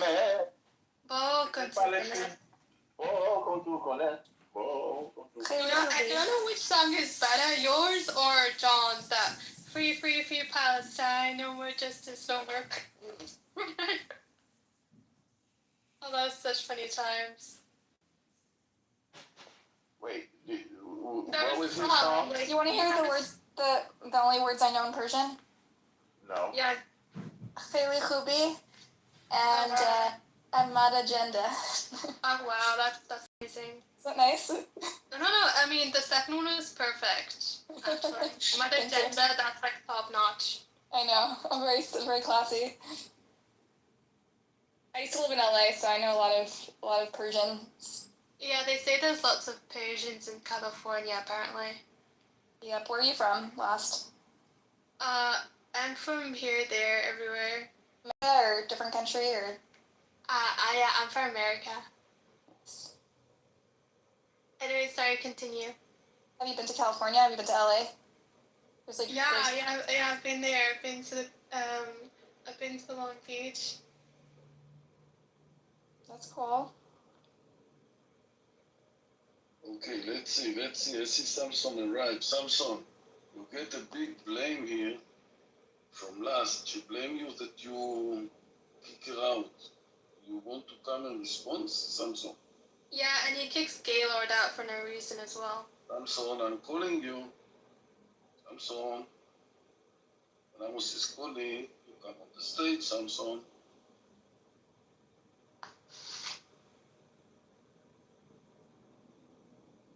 Oh, how do you guys feel? I think Buttercup and El Normo live in New York. How do you feel that like a Muslim has like taken over? I love it. I'm excited for hilarious. Sharia socialist utopia that's coming. Yeah, definitely. I'm just kidding. I really like him. He's great. He's a great candidate. He's very talented. We haven't had a Democratic talent like him in a long time. He's going to save the Democratic Party. Have you seen those videos of him partying? Yeah, he's really cool. He's a cool guy. Yeah, and his wife is so cool. She's so hot. Yeah, she's pretty. She's gorgeous. Yeah.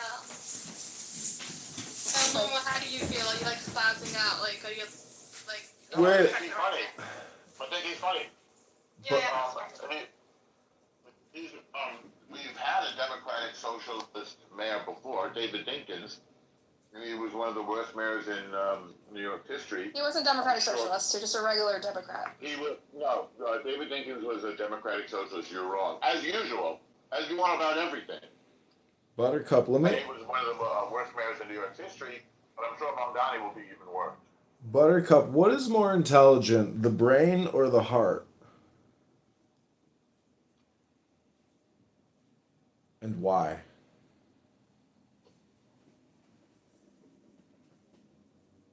Anybody else can answer, because Buttercup may be confused. The question is, what's more intelligent, Buttercup, the brain or the heart?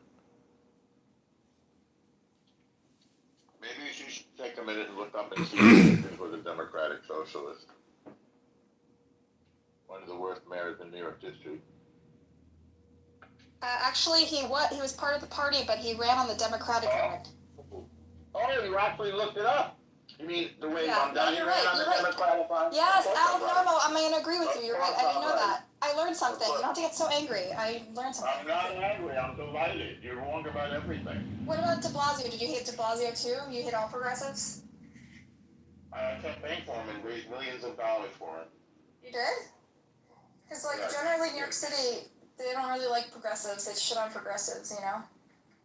Not true. They embraced him warmly. No, everyone hated de Blasio. I do. I covered politics. You do. Listen, you should be fired. Okay. Either you aren't. I didn't cover it during Dinkins' era, but I do know de Blasio very, very well. He did accomplish UPK, which was a huge accomplishment, but it was generally it was the only thing. He lacked charisma. He never did anything else again. And he presided over a massive failure. He's generally regarded as the second worst mayor of all time of New York. Okay.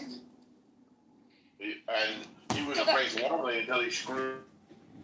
So I guess the stereotype in New York is whether progressives can lead and can they govern. You know, they have ideas. It has to do with whether you're or not. Well, generally the stereotype in New York and generally the thinking is that progressives might be idealistic, but they don't know how to govern. They don't have the practical skills to be You're just to making compromise. stuff up. Buttercup, when was the last time you did something kind for someone? I want to know, truthfully. When was the last time you did something kind for someone in the real world, other than running your mouth on Clubhouse? Thank you, Buttercup.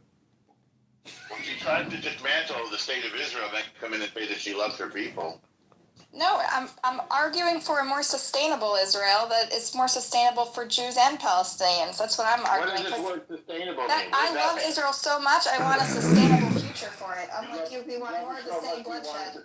You just want more bloodshed. That's your plan is peace. Your plan is bloodshed. I didn't say I wanted. You have no plan for the future. I do.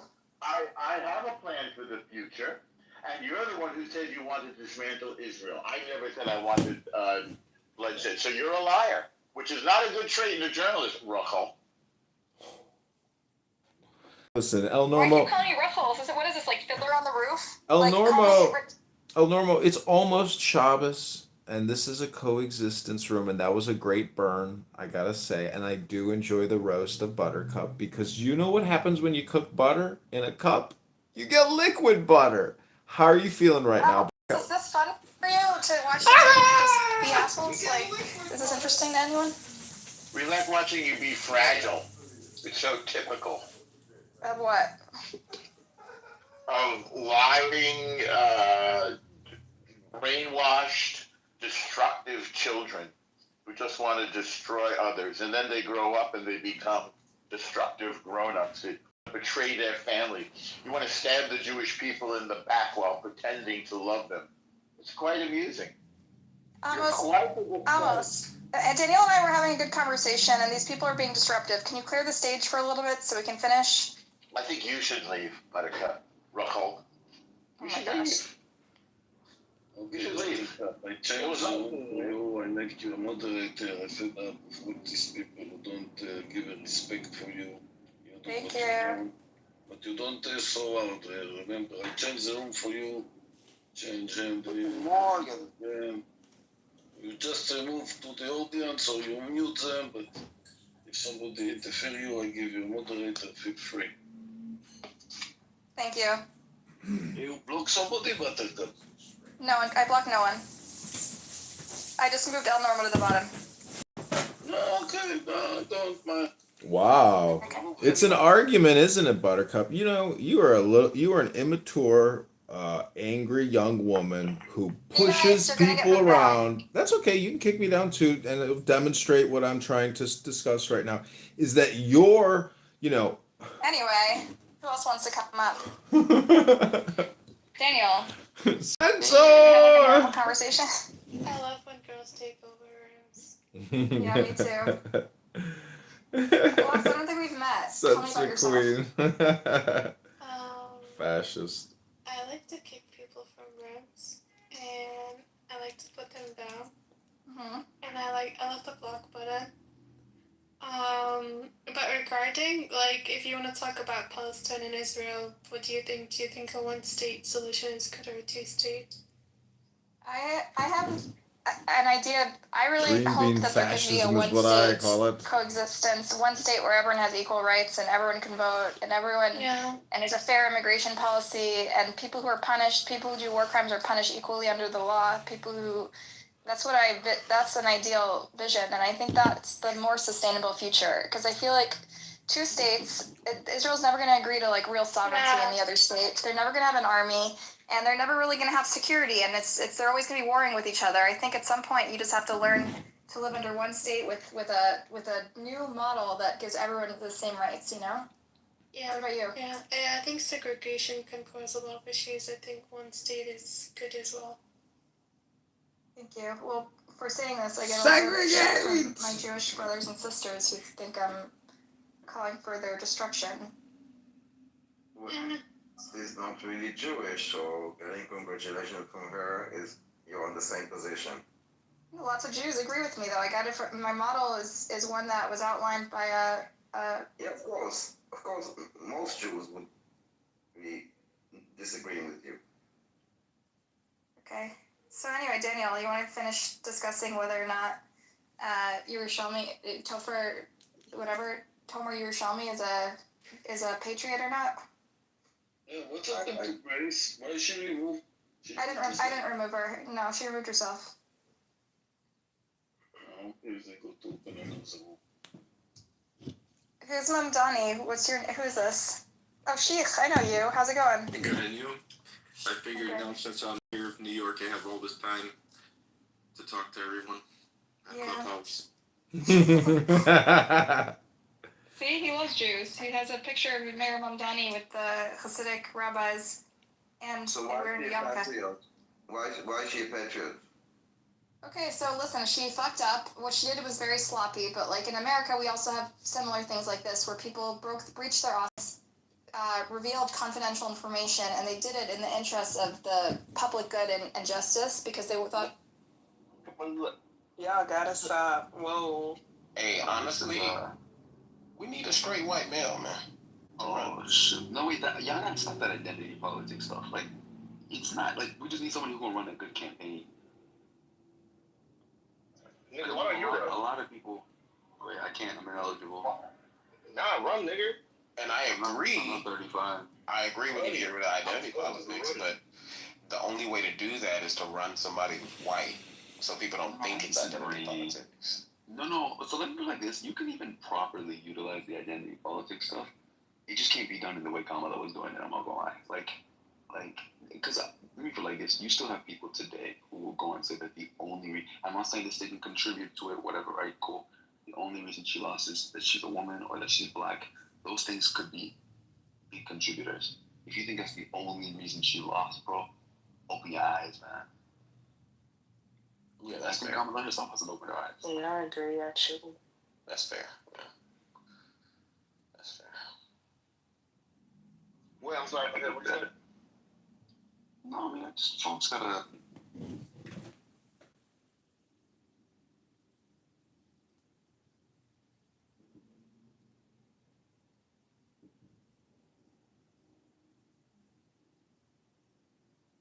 Why would you have to?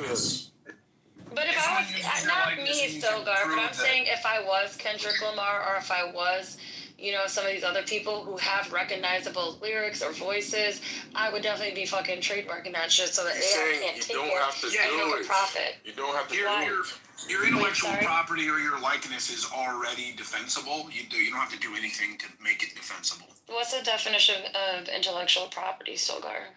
Oh my goodness. Something you've created, something that you've produced. That's cool based on history. There was this photographer. Because there's a very specific law about that. That's why. What he did was he took pictures of random people out there in the city, right? And he did. The photographer took pictures of random people out there in the city, and he made money, thousands of dollars, tens of thousands, hundreds of thousands, until he got sued. And he got sued by this. I think it was a rabbi. It was a Jewish rabbi. He looked interesting. So he sued him. And yeah, that stopped all of that. But the same thing has been happening. It's just depending on the individual if they're willing to go there and take legal routes. Like how density Some people aren't willing to do that. So the thing with the voice thing is like trademarking it, like they use trademark to trademark like Is the question. I call And that I'm wondering if the how does that benefit us as humans on this flat earth? Yeah, let it happen. Hold on. Before we get into that, Yeah, we're let going it to happen. do this, right? We're going to do this right. Let's just go ahead and have a whole flat-earth debate. One person get a minute to say their part, and another person get a minute to say their part. And one person going to be on the side of Earth, round globe Earth, and one person going to be on the side of flat Earth. So that way we can hear everything that the person's saying. Oh yeah, we can solve this once and for all. I'm just saying, just put it out there, and then the moderators, do what they do with it. Well, I think the reason why people are flat earthers is due to a lack of understanding of science. Who's on the side of flat Earth? You can put John on the side of flat Earth over here. Thank you. Gonna be a flat earther. Okay, cool. Steven, you are a globe guy. Yeah, I'll take the globe position, John. Okay, cool. All right, so we're gonna give John. Everybody gonna mute up, and we're gonna give John. We'll let John go first. Give him a minute to just say why he believes that the Earth is flat. And go ahead. Nobody gonna interrupt. Okay. You can also bring in articles and Oh, no need to bring in any affidavits. It'll be fine, Judge. Okay, whatever. I'm just telling you what the rules are. Go ahead. We're gonna all mute up and we're gonna Okay, moderators and all speakers on stage, good afternoon. My name is John. I'm going to tell you why the Earth is flat. And it's from a psychological, philosophical perspective. And you can see in my PTR that famous movie Dune with the space worms, where the individuals on that planet and throughout the universe are using spice to modify their consciousness and essentially become, universal or something like a deity to that respect. So there's a saying that in the Tao Te Ching, an ancient Chinese classic text, it says, view yourself as the earth. And so it's a perspective. Stephen is going to tell you about the shape of the planet, but I am telling you about relativity and perspective of the planet. I wrote an essay once about flat Earth versus geoid Earth, But the thing is, it's so embarrassing to publish a philosophical, psychological, imaginative paper about flat Earth because it makes you sound like a crackpot. But from a philosophical perspective, it's in quotations true. But from perhaps an objective, object, material perspective, and geometrically, it is not true that the Earth is indeed a geoid. And you can go to Wikipedia. It describes the Earth as a changing, shaped object, which, when zoomed out far enough, resembles that of a circle. And the circle is a symbol, a universal and one of the most ancient symbols. And the circle is really the wheel of life and death. So to sit here and waste your time arguing about the shape of the planet when the more deeper, more interesting topics of discussion are the psychological, the spiritual, the symbolic, and how that can help you modify your earth or your perspective about the truth of the earth. I am complete. All right, cool. So when the time is up, we are going to hear a bell sound. When I do hit the bell sign, that's No, I'll be quick. I'll be quick. Okay, so each one of you got a minute. Hold on, let me get the bell sign. Boom! Whenever you ready. Clip it. Okay. I mean, I thought we were talking about the shape of the literal Earth, and in those regards, John and I agree that the world is a globe. And I also believe that you should treat your body as you should treat the Earth. As you should treat your soul as you should treat the Earth. I think this is a deeper concept, John. But even if you look at it in that way, there's nothing saying that the Earth is flat, even in a spiritual, through a spiritual lens. It could still be a globe, or it could be no shit at all. Is that you should just treat it. You should just treat your body and your soul as you treat the land, regardless of what shape it is. And yeah, that I'll end. So when I say flat, I mean Hold on. I have a closing argument. So, John, you can go with your closing argument. You can go. You got a minute, right? You got a minute to go with your closing argument. So the time starts now. Okay, moderators, speakers, audience, thank you. I'm going to tell you what Stephen just told you, then I'm going to tell you why he's wrong. He said we agree that it's a globe. I didn't agree with him. I called it a geoid, and I told you to go to Wikipedia to look it up. It is a changing interstellar object that moves, and tectonic plates move. The atmosphere moves. Gases outside of this crusty, watery, shaped geoid move. So when we say flat earth or flat plane, we're talking about a psychological state of mind, what the Japanese might call Zen or Satori, what the Hindus might call moksha or nirvana or enlightenment. Again, I am trying to persuade the listeners here that the argument that the earth is flat is a philosophical, spiritual argument, not a physical, literal object. But Stephen here has inaccurately described the shape of the planet. I am complete. You're going to have Stephen with his closing argument, and time starts now. John is a very spiritual being, and I will tend to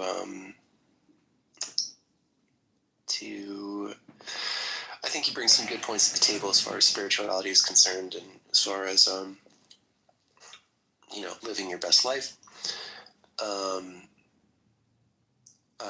sorry I didn't get to any of the evidence as far as to why I believe the globe is a globe, or if John is being very specific, it's an oblate spheroid, but it's really, really, really close to a sphere. Really, really, like within 1% of a sphere. And we know that due to the celestial sphere of stars. We know that because of the pendulum experiments. We understand this because we can look at other planets and see that they're spheres too. How gravity works on gravitational bodies in space. Has worked on almost on basically every body since anything larger, anything smaller than like a galaxy. It's been close to perfect as far as gravity equations go and predicting where they'll be over time. Yeah, I mean there are a lot of reasons, but my time's ending. So the world is a sphere. I'm happy to go into more detail after. All right, so now we're gonna open the floor up to everybody in the room, moderators, if we want to go, everybody in the audience, we want to go. Yes, I Whatever would your like to thoughts ask are. a question. If the globe is a sphere, how does a balloon float into the sky? Balloon floats into the sky because the air weighs less in the balloon than the air around it. So, because the air around it is heavier, the air around it gets pushed to Earth closer, or the force of the air, the heavier air around it, is pulled to the Earth more than the air in the balloon. So because the heavier air needs a place to go, it displaces the lighter air because it's heavier, and therefore the balloon rises. How about the sailboat? When you put the sailboat, a paper sailboat, into the water, as Elizabeth did, how did it float away into the water? Can you explain that? Why do sailboats float? Is the question? Yes. Why do sailboats float? Thank you. Yeah. Why do boats float? Boats are constructed of heavy things, things like wood and steel, and those are way heavier than water. However, they have this big cavity in them that's filled with air, and air is a lot lighter than water. And when boats float, it's the, how do I describe this? The amount of displacement. I actually pulled it up for you. Boats float because of buoyancy, an upward force from water that counteracts gravity. Yeah. Boat floats if it displaces a volume of water that weighs more than the boat itself. The boat's shape, especially its hull, is designed to displace a large volume of water, and the hollow space inside adds air, lowering its overall density below that of water. Correct. 100%. That's the it's like water. It's basically water displacement. That's all. Yep. It uses the air to make the boat less dense. The air cavity in the boat.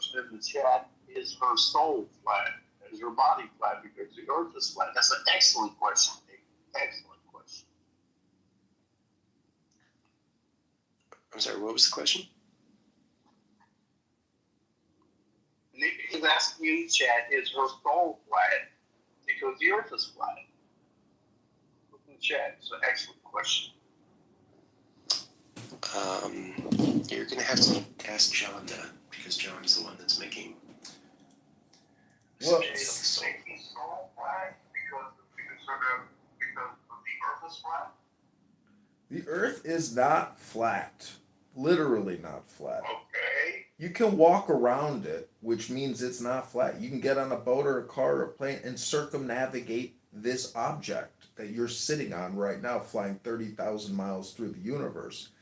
The thing about flat Earth, from a spiritual, psychological, philosophical perspective, it's objective versus subjective. A lot of people will just say there's only objects in reality, but that's not true. We're having a conversation about a subject. Subjective reality exists, and it really lives in poetry. So if you want to do neuro-linguistic programming, ASMR, dialectic therapy, you might read spiritual books to essentially create a flat earth in your mind. Because if you view yourself as the earth and you think the earth is flat, but yet you don't have any wisdom to back up your theory, your hypothesis, or your perspective, You might just call yourself retarded or dull or dense or thick, or the fact that you're on here but not reading a book. You must open these external hard drives called books and read them out loud if you have to. Maybe write a book report, but come here and doing low information transmission within 30 seconds or 60 seconds, that's not a lot of data. Your brain can take in a lot more, and you can do that through these ancient technology devices, which are similar in shape to the cell phone in your hand. They're called books. The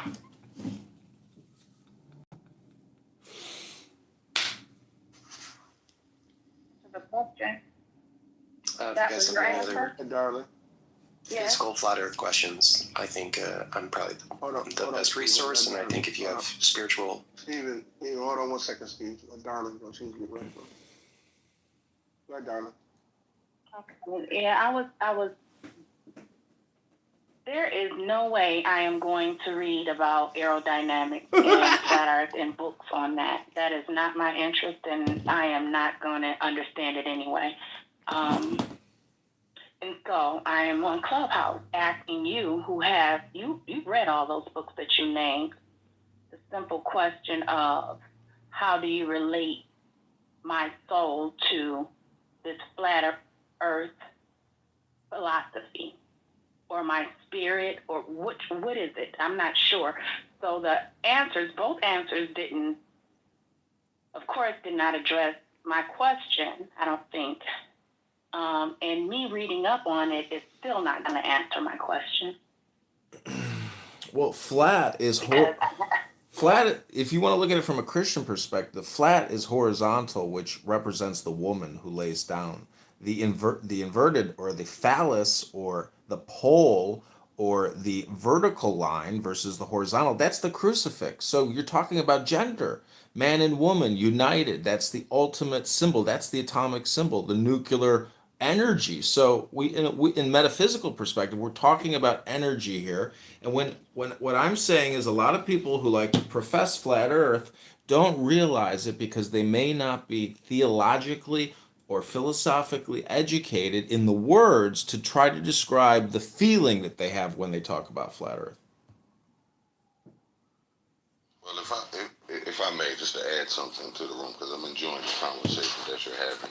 For those of you who have religious effect, that may be included in your belief whether the earth is flat or round, I would pose two questions, right? And you don't have to answer these. These are just two questions posted to the room.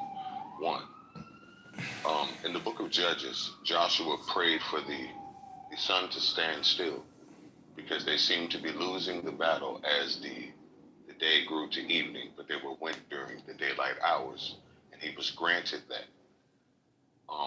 The two questions posted from that is, one, and nobody has to answer this, this is just for the room.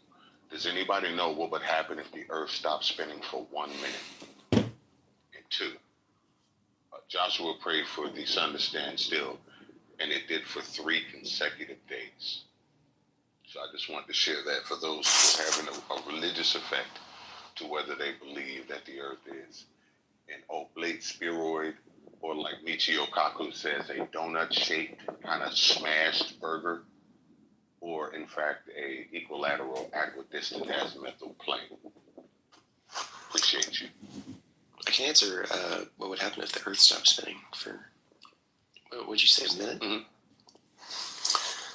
Everyone would die. It's pretty simple. Everyone would die. Really, really, really fast. You'd die. I agree.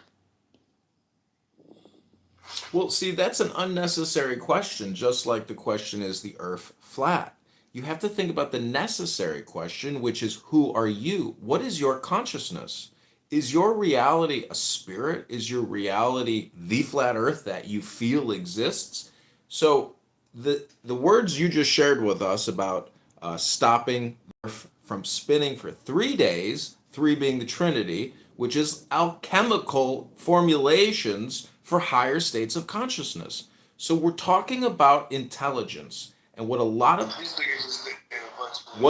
theists What a lot of theists, I'm understanding exactly what he's saying. you have to realize that when you're talking about God, you are talking about superior intelligence. Intelligence can be studied, evaluated, diagnostically tested. Intelligence is still rather abstract, but you and I both recognize intelligence when we converse with it. So the individual who used ChatGPT earlier to tell us about buoyancy and displacement, that was immediate intelligence, and there was no more debate. So in this philosophical debate game about flat Earth, you have just heard me try to convince you and persuade you that the Earth is not flat, but psychologically, spiritually, and philosophically, you might call the Earth flat.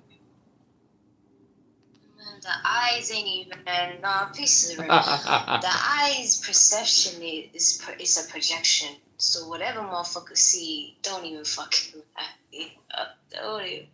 But at the end of the day, y'all gonna put yourself in a psychological disposition trying to even loop it, man. Man, our cells are gonna be losing spins if we keep trying to prove and disprove. Shit don't gotta be proved, man. The shit already like. Listen, we see chickens pecking on the floor, man. They doing what they need to do. Why are we, as human beings, don't even know what we're doing? But we worried about how the earth are fine. The earth doing its thing. You know, it's growing what it needs to grow. It go die in its moment. It's doing what is naturally in its own disposition. We in distillation. We digressing mentally, psychologically. We don't even know what we're doing. Let's get back to why the fuck are we still warring on Earth's blood? Like what? I'm not gonna go back to sleep. But I can actually take it to a different angle if we want to be specifically scientific. I can do that. You know, I usually don't, but I'll indulge, right?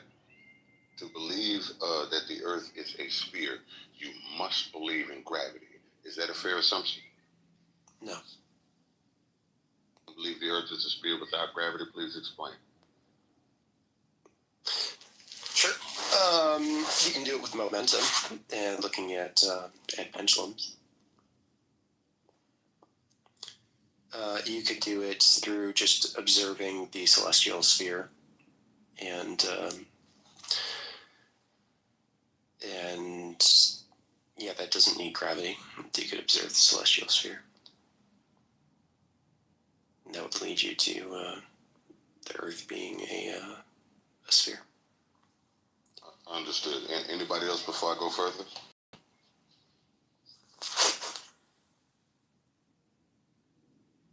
All right. In the science community, is the belief in gravity an important thing? Yes. Is gravity a universal constant? Yes or no? There's a constant G, yeah. Okay. So gravity behaves the way it behaves. The mass of objects determine how much effect gravity will have on them. Would that be fair to say? That's one aspect of what determines the vector of gravity. The other aspect would be distance. Okay.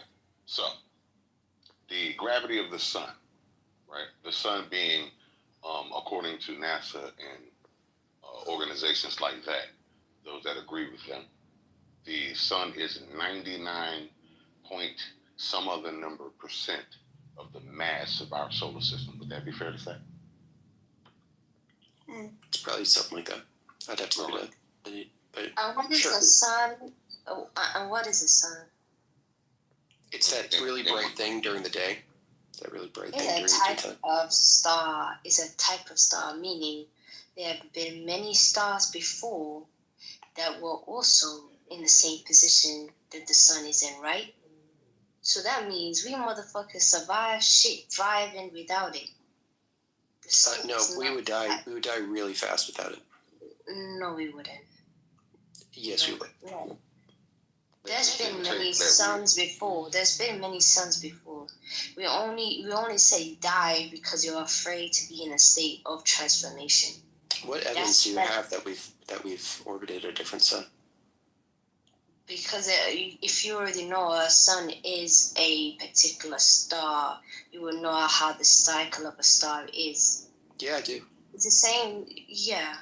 So and it's billions of years old. It's about I think it's about 3.8 billion, but I'd have to look it up exactly how old our star is. But it's pretty old. 3.8 to 4.5 billion is what they say. Okay, all right. I get bonus points for pulling that one out of my ass. Measurements don't really matter when it's already in a finite state. My fifth grade science teacher would be proud. There's a reason I asked that question, right? All right, so before I go further, I want to let the sister expound and finish what she was saying. Go ahead, sister. No, I'm just saying is in the only reason the sun come and goes, the moon come and go. There's planets that's got way more moons than this. What evidence do we have that the sun has ever went? It has always been going through. If you know a cycle of the sun, just like the Arcturus is a red giant star, the sun is actually going into that period, which is why it's losing its heat, and which is why we're going through all these havoc. You can see the state of. It will go into a red giant. This is correct in a couple of billion years. Yep. Yeah, but a billion is only off of an illusionary measurement because again, we might say a million years, but then a billion years. Not a million years. Let's say million, billion, same motherfucker shit. No, they're not. They're 1,000 times different. It don't matter compared to the amount of older stars that's out there. That's way more. That's trillion years older than the sun. The point what I'm saying to be honest, there's nothing that's a trillion years old. Hold on one second, bro. To be honest, Sister Jaguars, if we're going to be able to say that there are many older stars in the age of stars, a figment that would matter in the conversation. So how old something is technically is a part of the conversation. Would that be fair to say? In terms of the flat and round, where are we going with the conversation is... I'm just speaking of what you said that, how old something is really doesn't matter. I was just asking. It only matters in a physical sense, but in an entirety, or just like time gives existence to the physical mind. Yes. Okay. And this will be the last entry that I produced for a second. No, because I want everybody to be able to hear the Joe show. Anybody on the panel? Does anybody on the panel know what is or have ever heard of what the Oort cloud is? It's absolutely within our solar system too. Anybody ever heard of? I've heard of it. Know what it is? I can't remember what it is. Not for it. This is not to prove what people know or don't know, or that I know something someone knows, or vice versa. It's just a question because everybody knows. I don't need to explain. But if it's a refresher course, I can do it really quickly. Yeah, what's an Oort cloud? All right. The Oort cloud is the furthest most reaches of our solar system. As a matter of fact, beyond Neptune and the alleged Planet X, there is nothing but open space and Oort cloud until you get to the end of our solar system. Really quickly, averaging from about 100,000 AUs from the sun to 100,000 AUs from the sun. So I have to pause there for a second and ask, does anybody not know what an astronomical unit is? I know what it is. Okay, cool. So we have something that goes from 2,000 AUs to 100,000 AUs, which is an unbelievable distance. However, the gravity of the sun makes sure that the Oort cloud cannot escape our solar system. Would that be fair to say? Yes. All right.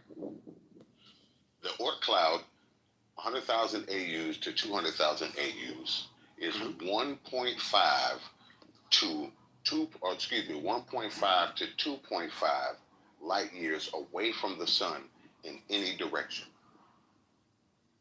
Meaning the max being 2.5 light years, the minimum being 1.5 light years for this Oort cloud in any direction away from the sun. Okay. That would base the sun at being 3 to 5, the solar system to being 3 to 5 light years across. Would that be a fair assumption? Yeah. If somebody said no, I'm listening. Yeah, this is a fair assumption. All right.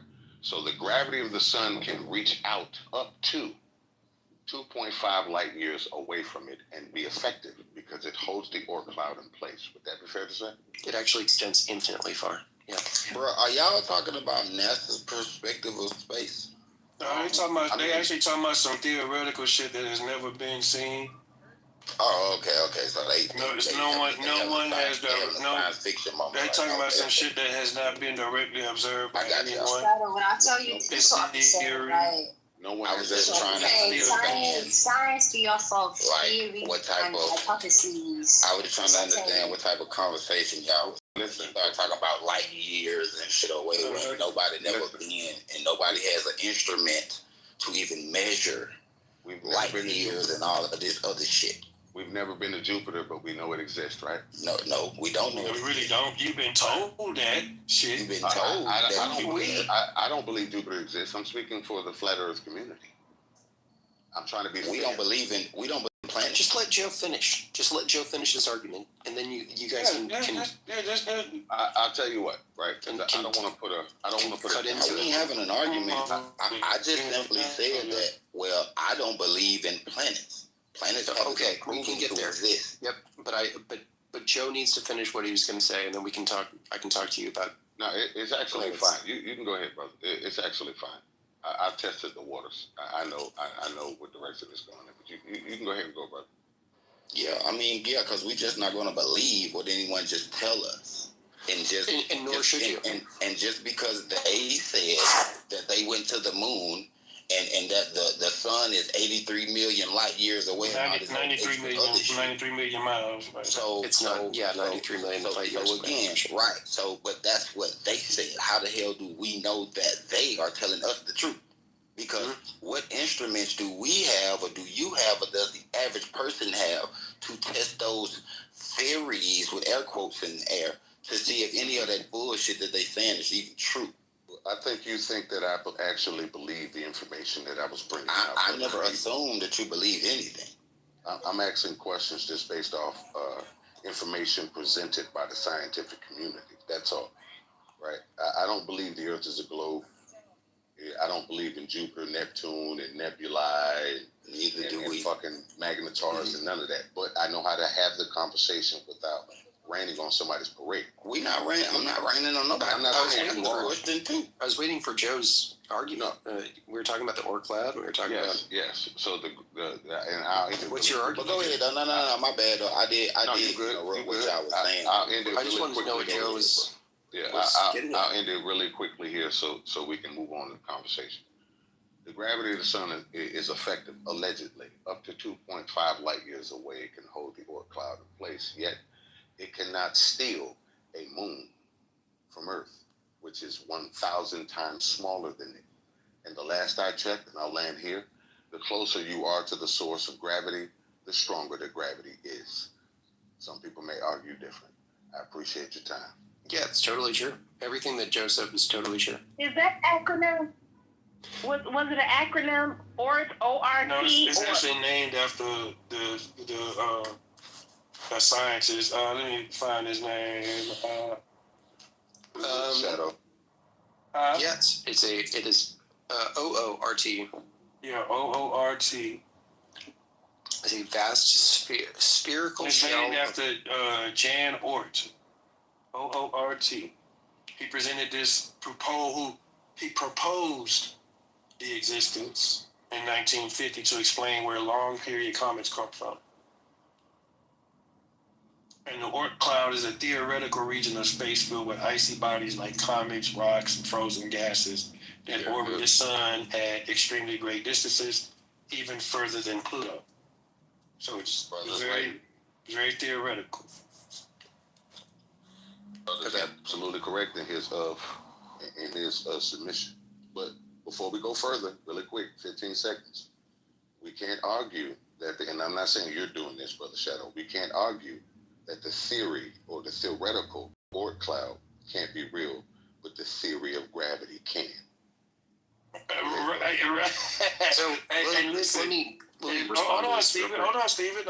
I'm about to release it to you, and I'm right there with you, Joe, because I don't think that gets talked about enough. We speak about this gravity as if it's, a proven thing, and even to this day, gravity is still theory that we told around as fact, scientific fact. But I'm gonna go ahead and let Stephen have it because he's very eager to get in here. Go ahead, brother. Okay, quick science lesson is that theories talk about the why in science, and laws talk about the how in science. That's really important because there are laws of gravity, and there are separate theories of gravity.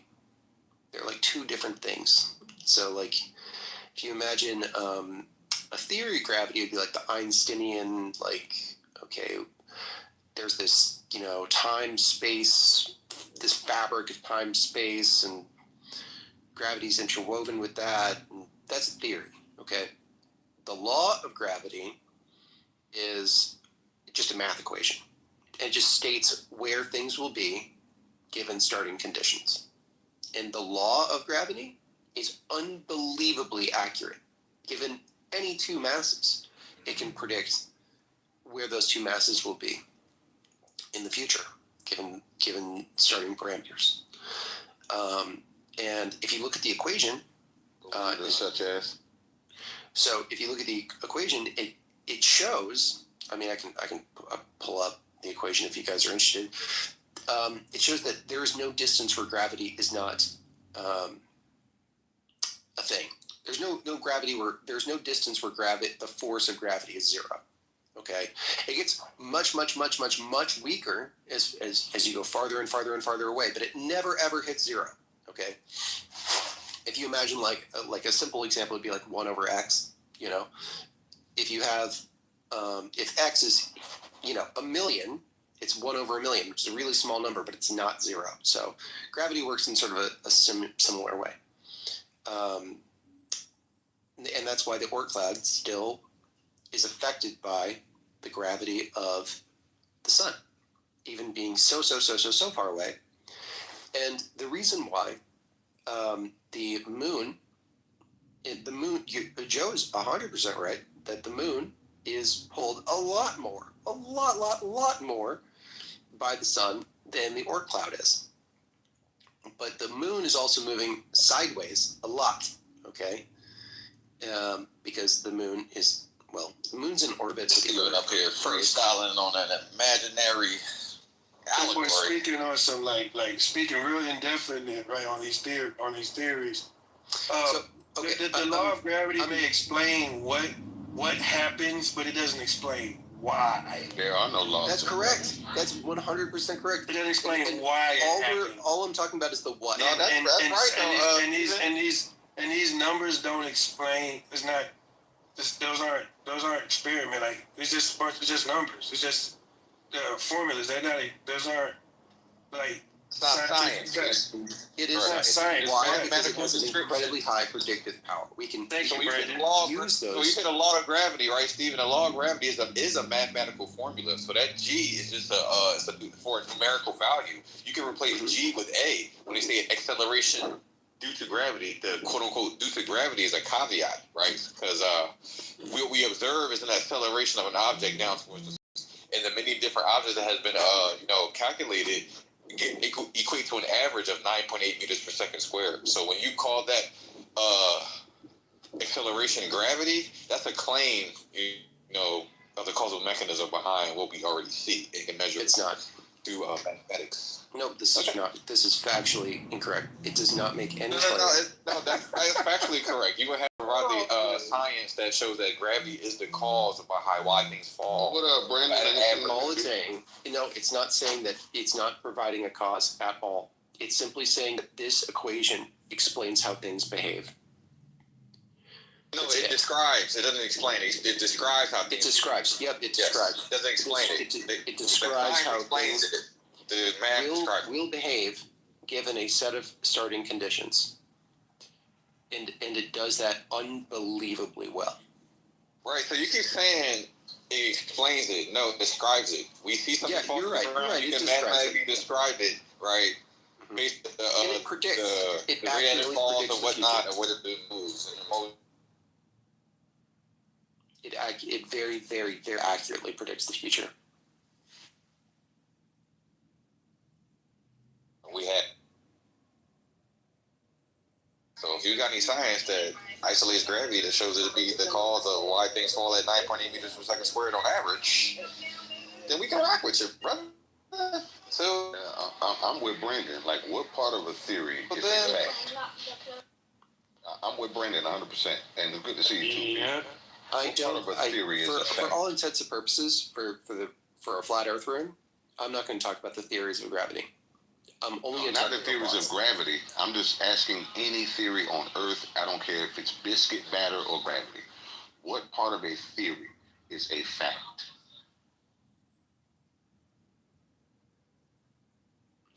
In science, there are no facts. So in science, everything is theoretical? In science, they only talk about observations, what we observe. They don't talk about facts.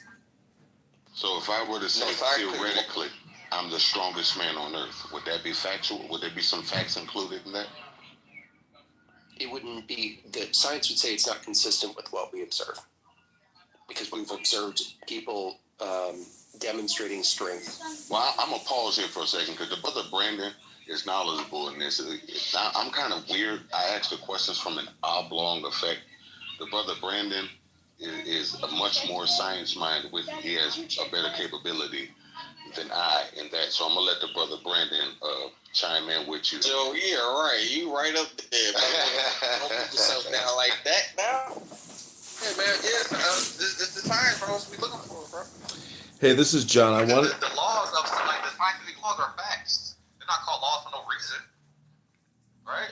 They're not facts. The law of gravity, right, is the mathematical description of the object falling through the air. So, well, you got to look at the word gravity. Right, cool. We can rock with that. There are still situations where the gravity equations don't fit. They don't accurately predict the future. And if you can find an equation that accurately predicts the parts that that gravity equation is really good at, as well as the parts that the gravity equation isn't good at, then we would replace the current law with the new law. Well, you got to look at the... Science is always looking for better equations that are more like universal. Well, this is the new equation then, Stephen. In English, without using mathematics, the expression is the more you think, the more you speak, the further from the truth you're going to get. And that deals with gravity because of gravitas. How does one increase one's attractive power or force? And so you're again talking about a spiritual, psychological consciousness of intelligence which can create gravity in your life. I hope people are here in this room because they believe in self-improvement or personal development, not in debating endlessly the ridiculous notion that this earth is flat. Yeah, Steven, man. Gravity. And I kind of like where John was kind of going with that when it comes to like the etymology of things or, you know, the essence or the meaning of things. So gravity is from gravitas, which is weight, right? So we have weight in stuff like that. Yes, I got it, son. I got you. Yeah, as far as weight, and we have weight on things. It's like something you look at as a semantic argument all you want, but as far as gravity being a thing, a causal mechanism, you still had to, you know, provide some science for that.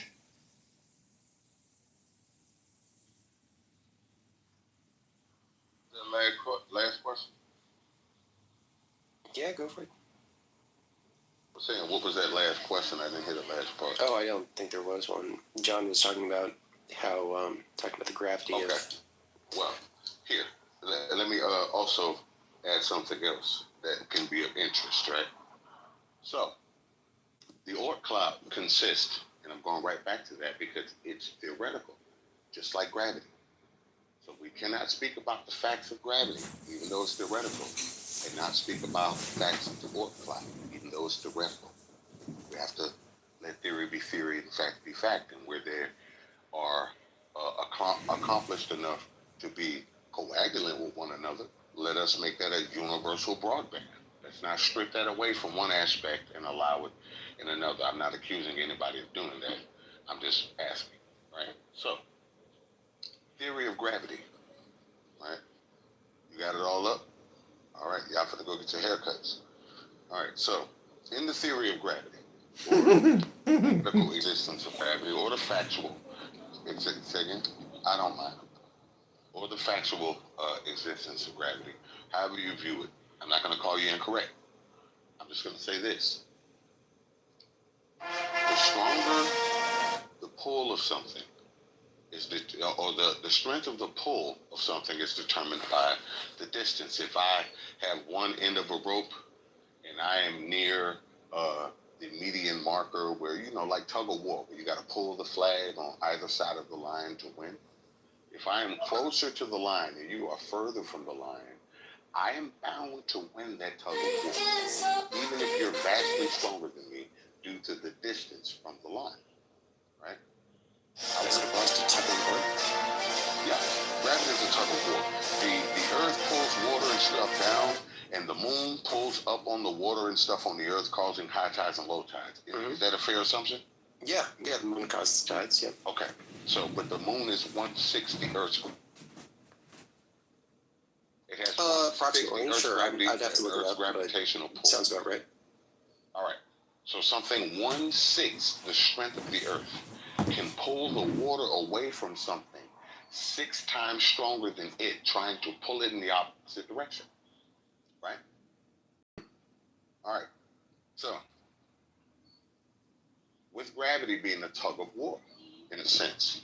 Without any physical tethers. And Make sure. I'm sorry, go ahead. No, I was adding to what you said, like imaginary tethers. You good? I'm finna cut this game off for my son. If you could take it over right here, B, I'd be appreciated.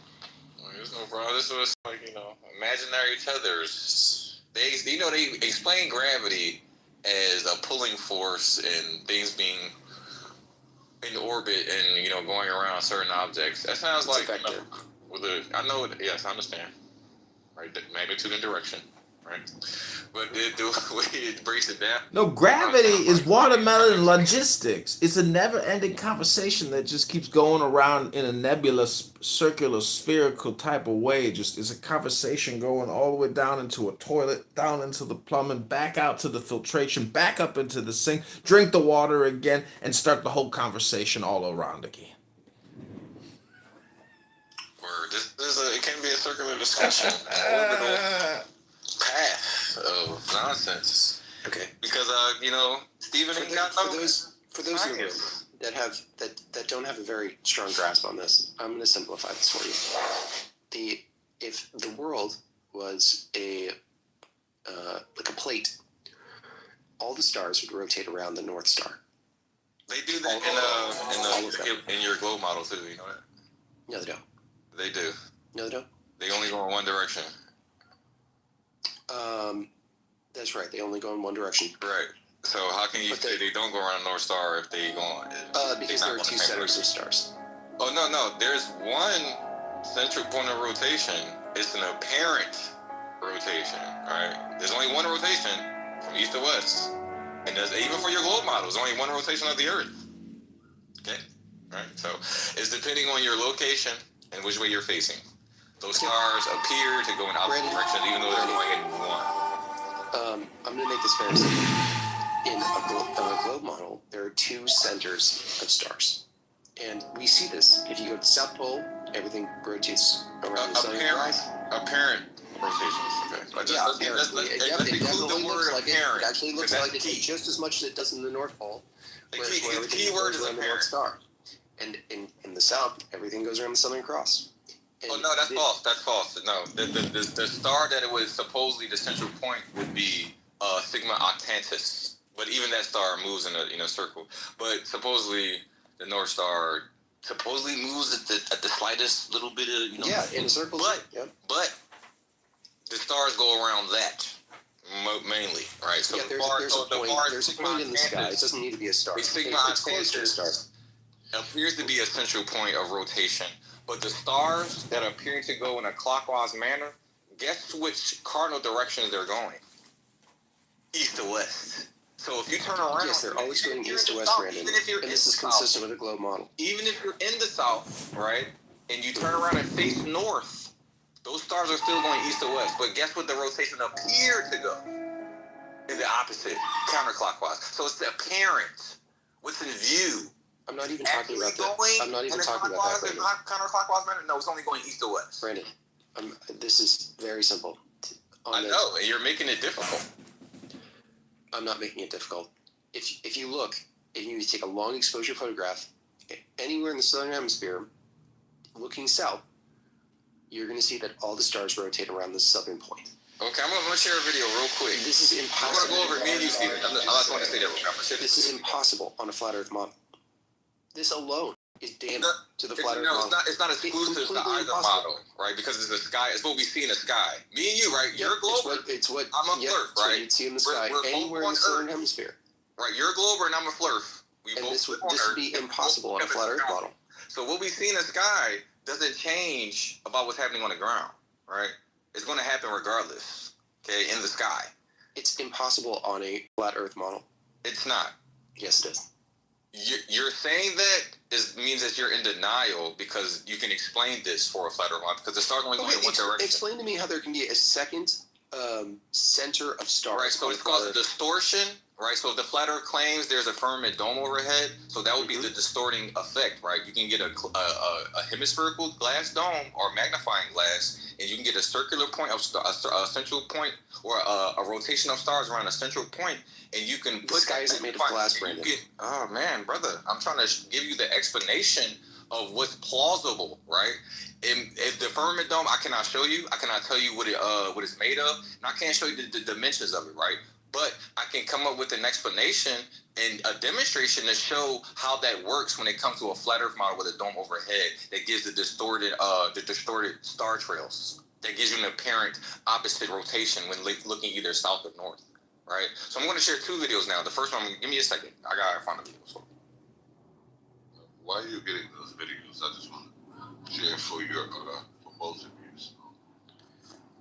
participation in the conversation.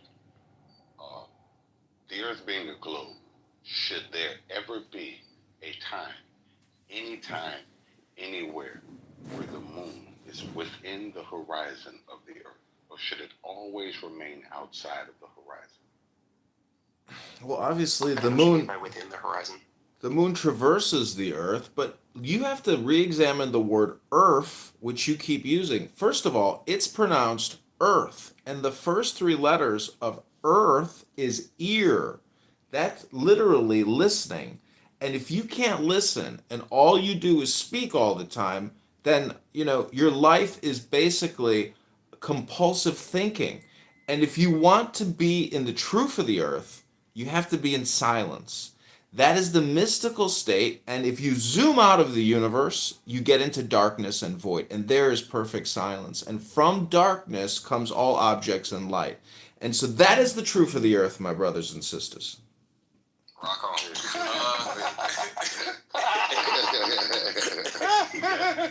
Oh, shit. But yo, Steven, entertaining. I dropped the video, right? The first video is the star trails, right? This is a person, I'm assuming a star watcher, right? Maybe an amateur astronomer. I think people might think that shit's hilarious. Time stamp 1 minute. All right, let's go to that. You with me, Steven? You there? Yeah. You watch this? Okay, so the very first video I dropped, if you would go to timestamp a minute, right? see that, and everybody can follow along, so we can, check this visual out. This is somebody looking, using the time lapse and overexposure, all right, to show you just the motion of the star trails. So you can see, looking north, Arizona, USA, right? Just looking north. You have there's an observer in Arizona and an observer in Australia. You have in both above the equator and below the equator, but facing one direction. Okay, that's north. As you can see, the stars are going in a counterclockwise manner because the observer is facing north. It's an apparent motion. If you keep watching, it's going to pause it. It's going to show you the star trails and which way they're going. Right. So apparently going in a counterclockwise manner. That's facing north. Okay. Now it's going to continue. Now the observer is facing south in the same locations that they were in the first place. Arizona and Australia, and they're facing south. You can clearly see the stars are going in an apparent opposite motion. Okay, so that's just apparent of what we see. The stars go in one direction, and that's from east to west. So even in your globe model, right, the Earth only goes in one direction. That's from west to east. So that's why it gives you the apparent rotation. Okay. Now the second video. Well, if you want to respond to that first video, I'll go to the second one. Sure. So, first and foremost, this is not... There are lots of problems with this video. One is that the way that the glass is positioned, if the atmosphere acted like this glass, well, you'd be... What glass? Well, hold on. What glass? I'm not talking about that video yet. I'm talking about the first video that I dropped in the chat 2 minutes ago. Well, they're both from 2 minutes ago, but the one of the star trails, the guy that Oh, I was looking at the wrong one. Yes, you were. Please go to the first video. The first video I dropped. Go to a minute. I was saying Arizona and Australia, and you didn't see those words. Like, why? Okay, what's your point, man? What's your point here? Thinking you following along with me here. So you wanted the video says star trail, southern versus northern hemisphere comparison? You on that video? Okay, yeah, I'm okay, now this. go to a minute. The minute timestamp. Okay. Yeah. You play. Now you see the observer is in the north and the south, Arizona and Australia. Yep. They're looking looking north. Yep, okay? They're looking north. The stars are going in one direction. What is that? Out of counterclockwise. Okay? Mm-hmm. That's apparent counterclockwise motion. Now the video will continue, and then the person will be facing south in the same locations. Now they're facing south. Okay? Still in Arizona and still in Australia. Now the stars appear to go in the opposite direction. Okay? So it depends on which way the observer is facing, not because of the Earth is because there are two central points of rotation. No, it's only one central point of rotation, and it's an apparent two central points of rotation. It's based on which way you're facing. The stars only go in one direction. You can clearly see when facing north in Australia and in Arizona, the stars go counterclockwise. When facing south in Arizona and now Australia, when facing south, the stars appear to go clockwise. So it's apparent. You can see this. So this person that made this video, we don't know. Well, it says conspiracy investigation. I'm not sure. I'm not sure if this is the conspiracy investigation. No, this is legit, Brandon. These are legit videos. Right. So I don't think that these have been doctored in any way. So you saying that the two apparent rotations is because the Earth is a globe? That would be affirming the consequent. It's consistent with the globe, but it's affirming the consequent that it only works because the Earth is a globe that's rotating. It's impossible. Yeah. No. What I'm saying is when you say it's impossible, right? That's fallacious. I would say. Maybe I'm not sure what logical fallacy that it is, but that's denial. When the video that you think I'm in a state of denial? Yes, because the video. Wait, Brandon. I'm curious. You think I know that the Earth is flat and I'm in a state of denial? No, you're denying. Saying the denial was that this could never work on a flat Earth. When I just showed you in the second video that I dropped. It's of the stars used for a glass. So the guy I did this myself, right? I got to get a paper printout so I can get a better, I want to say, visual. I got two phones, so I can set it up on the tripod and, do it myself, right? Let me respond to the other one first. Magnifying glass dome. You're talking about the magnifying eyepiece over there. Hey, real quick, y'all. It's a magnifying glass, not an eyepiece. But, right. Hey, everyone, real quick. I can't hear multiple people speak at once. I'm liking where the build and the discussion is going. But can we just, have a little bit more? Appreciate y'all. Y'all got it. Yeah, so the one with the magnifying glass and the star trail, the circular star trails around a central point, you can see that where the guy lays the magnifying glass on, not in the center, but right where you could say the center line or the equatorial line, as far as a concentric circle would be, not the outer edge, but right in the middle between the central point and the outer edge. He placed the magnifying glass right there, and you can see we're closer to the center, which will be towards the left, will be facing north, and then further to the right, it will be another apparent central rotation. The stars appear to going in the same direction. So looking through a spherical apparatus, I should say, because we don't know what the actual so-called dome is made of, we can say it appear to be like glass because it appears to be see-through or transparent, right? We don't see a glass or a dome, right? Sometimes glass can look so clean that it looks like there's nothing there. That's why people walk into sliding doors, but the glass be so clean, it looks like there's nothing there. That's how, transparent glass can be. So as far as us seeing a dome or whatever, regardless, the distortion is still going to be there as far as the curving of the so-called firmament or whatever it is. That's distortion? Do you not see distortion in the video I shared? Yes. Through a curve apparatus, yes, it's distortion. Brandon, are you going to let me talk at any point? Yeah, you can get back in. You You get back in there, Steven. Just let him finish his submission because last I checked, you went on a little, you had your soliloquy moment. So let him have his. No, that's fair, G. Because Zeke. I'm sorry, Zeke. I was talking a lot, and I was cutting people off. Y'all both was talking a lot. I was, yeah, that's true. But you got it, Steven. I'll land. Y'all both ain't shit. Go ahead. Okay. I'll respond to the first video. The first video is still impossible on a flat Earth, and it's impossible because you can't have this second center of stars that the sky is rotating around. It's just not possible. If you have this hemispherical dome of stars, they can only rotate around one point, not 2 points. The only way that you can have 2 points is if you're looking at a celestial sphere of stars, and there's a and that whole sphere is rotating. Now there are 2 points of stars, 2 points that all the stars are rotating around. One around the North Pole, one around the second pole. No, Brandon, I waited very patiently. I'm talking about as far as when you're done. No, that's what I meant. Nope. Just footnoted Brandon. When he's complete, then you goes. You can ask me when he's finished. You can ask me whatever question. I was waiting unbelievably patiently. Second, on this video of I don't know, this magnifying glass thing. This is not how it would work. Even if the world was flat, that is not what a flat earther observes. So you were showing it through the middle of the magnifying glass. That would be from the perspective of the North Pole. If you were on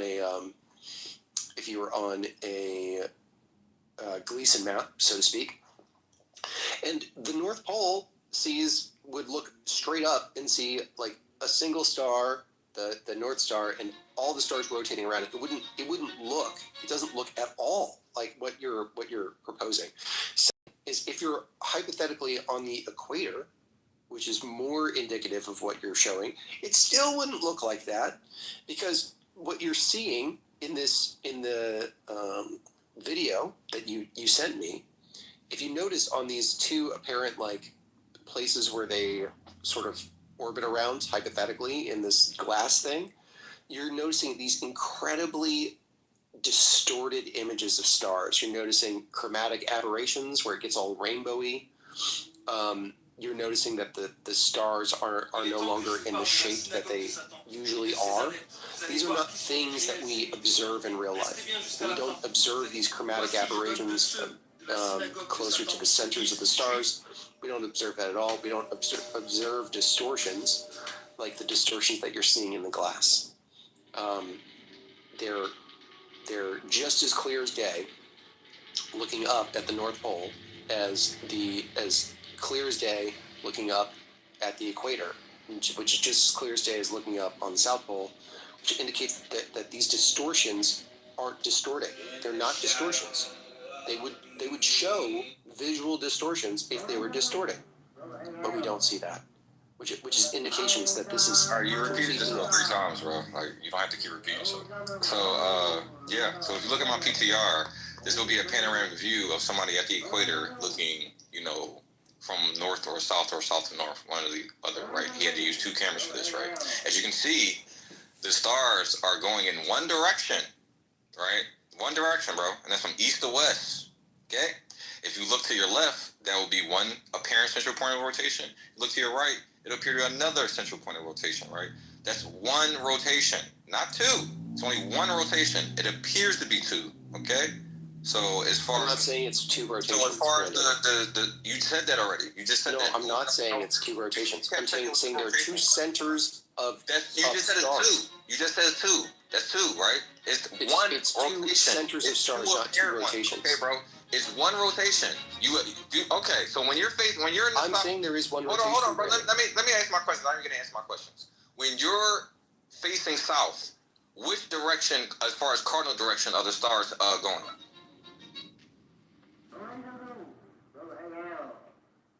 Cardinal direction? They're going You know what cardinal directions are? North, south, east, or west. Okay, so when you're facing north, which cardinal direction are the stars going? East to west. Okay, so that's one. Is that one rotation or 2? It's one. Is that one rotational path or 2? Answer my question directly, bro. Is that one rotational path or 2? One. Okay, then. So you can't say 2 rotations when it's only I'm not. Okay, you just said 2. No, I just didn't. said it. I said 2 You just centers said it of stars. A couple of seconds ago, you just said 2 rotations. There's 2 centers of stars. There's 2 places in the sky. What is going around those stars? That's 2 central points of rotation that you're claiming, bro. You're just removing the word one rotation. You keep saying 2 central points of stars. But that includes the rotation of the stars, bro. Why are you trying to get away from it? Hold on a second, fellas. Just to help y'all out.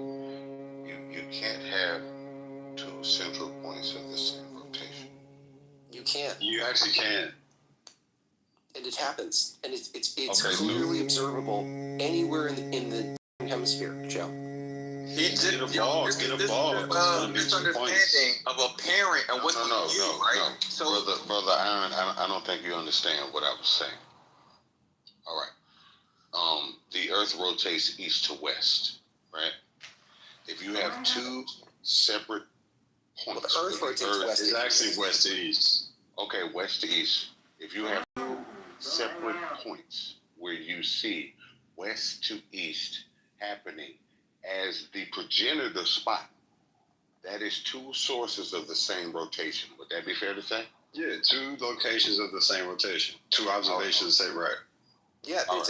Does that mean that it's one rotation? It's one rotation. So if I have, for instance, just to lamify this a little bit more, not saying you guys know what a clockwork whirl is when it comes to hair? It's called a clockwork whirl. You know what that is? Yeah. All right. So the point where your hair starts, right?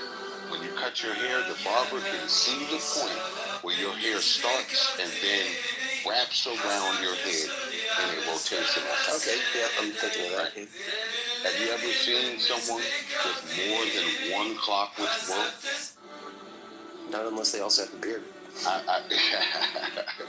like that. And then that would be a good example of how it would actually work. Whole time there still be one rotation. I agree, Brandon. We've been over this a million times. I agree that there's only one rotation. So why are you going to the star trails to make it seem like that's a proof of something? It is a proof of something. Hold on. I have a son with not 1, not 2, because I cut his hair.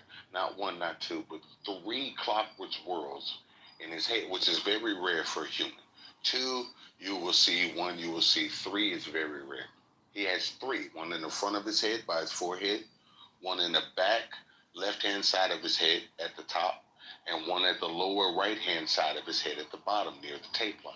He has 3 separate clockwise whirls. But in cutting his hair for years, I realized that even though there are 3 different points where the hair starts, they do not they don't interject, or they don't impede on one another. They actually complement one another. Like each 3 points all go into the same systematic placement of hair on his head. Right? And I just want to throw that out there, that just because there's multiple points where a rotation can seem to start, it doesn't mean that it's not all one rotation, like the brother Brandon was saying. But y'all go ahead, though. Well, Brandon believes there's one rotation. It's not a belief. How you just conceded that it's one rotation? How is that a belief when you? No, we agree. We agree. No, you conceded. We all. No. That. So that wasn't a concession. I was speaking, bro. You responded. I'm just going to finish speaking.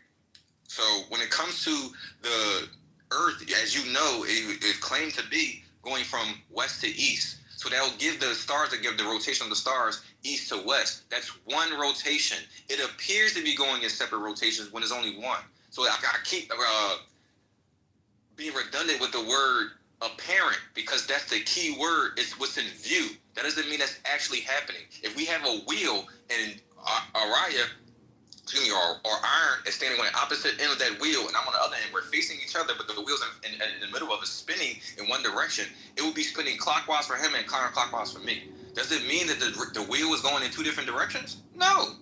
So, like, why do we keep, like, going over this? Nobody said that. Nobody said that. Steven is saying it, and now you're defending it. So I think what he was saying was about the video that you presented when he showed it from the equator. And it has, and then the stars to his left and to the right, those are the 2 central points. So then the stars are above there. So like he says, there's a lot wrong with it, and I think that's what he was addressing.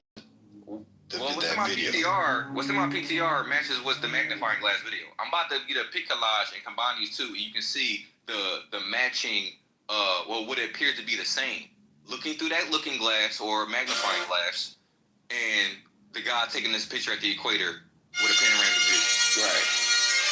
That's at the equator, but that camera lens, the camera lens, I'm not sure what type of lens it is, but the way that it's splitting like that, it's showing. This is a panoramic view. My fault. Okay, right. So it's going to give that effect, that curved effect. If you've actually been to the equator before, the stars don't do that. They literally go up over your head and straight down. Well, this is a panoramic view, right? And I'm assuming this man is at a higher elevation and looking at the stars. So yes, that straight line where it appears to be, we are very small upon this Earth. So places on the equator is very vast to us. So yes, the stars appear to be going straight over our heads. We don't see that curving effect. But a little bit below the equator, a little bit above the equator, you get that effect where it appears to be fanning out. So it's not directly at the equator. I'm pretty sure you'll see the stars going straight over your head. But a little bit further south and a little bit further north, you see that, waving out or, fanning out effect, right? So, yeah, I'm going to put the picture together. If I could jump in real quick about these star rotations, I would just like to present a video. Basically, everything that will be presented could be physically replicated. Right, we can demonstrate everything we're saying on a tabletop. Or there's a guy who uses like a dome, and there's like a super fluid that I guess you can replace with like the ether. Put that on top of that, and he like layers, I believe, another dome on top of that, and he projects light through that. And I'm gonna post it here. He recreated why you would see 2 different star trails. With the dome of I'm just trying to find this. Copy this real quick. I'm about to post it in the chat. Yeah, but anyway, after I paste this, we can just like dead that. Like, why are there 2 different star rotations? But yeah, y'all can go ahead. I'm just post this in the chat real quick. Well, earlier, y'all talk about the star rotations and the north star being the center star. First question, how do you know that? And then second, I don't think anyone has observed the Southern Cross or Sigma Octans orbiting around the North Star. So yeah, I posted it in the chat. If you just take a look at the video, it's not long. This pretty much would explain why people see two different star rotations over a flat surface. It's not to scale, but it is proof of concept that this is something that is 100% possible, 100% you can replicate it. It will just need to be bigger. Of course, it will need to be bigger, but you can definitely recreate that phenomena. That phenomena has been recreated over a flat surface with a dome over with the superfluid on top. That's from Joseph Henry Lavelle? Yeah.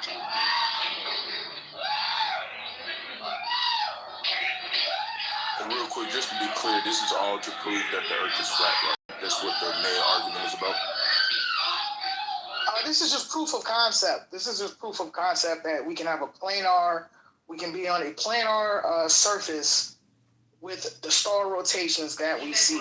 So when people say, "Oh, how do you have two different Earths?" It's not really like it ain't the gotcha that they're making it out to be. Yeah, so the observation is not exclusive to either model. So it's not to prove the Earth to be flat, nor is it to falsify the Earth being a globe.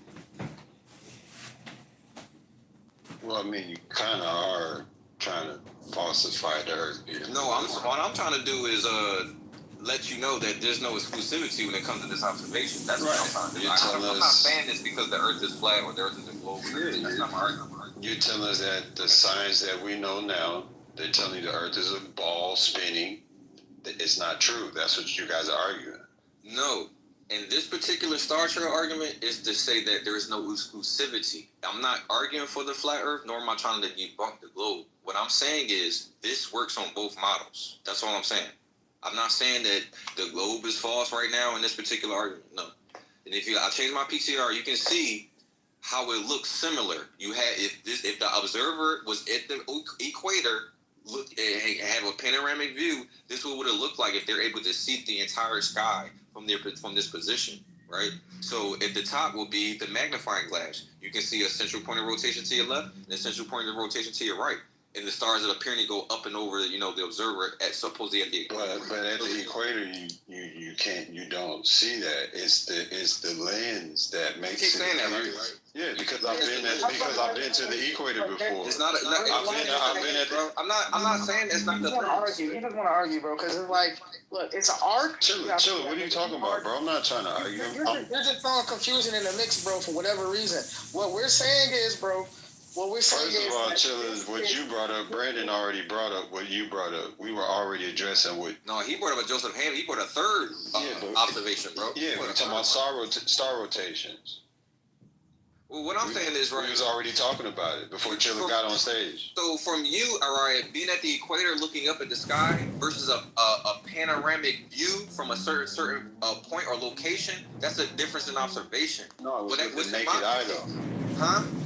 With the naked eye. It was with the naked eye. That's cool. I'm not.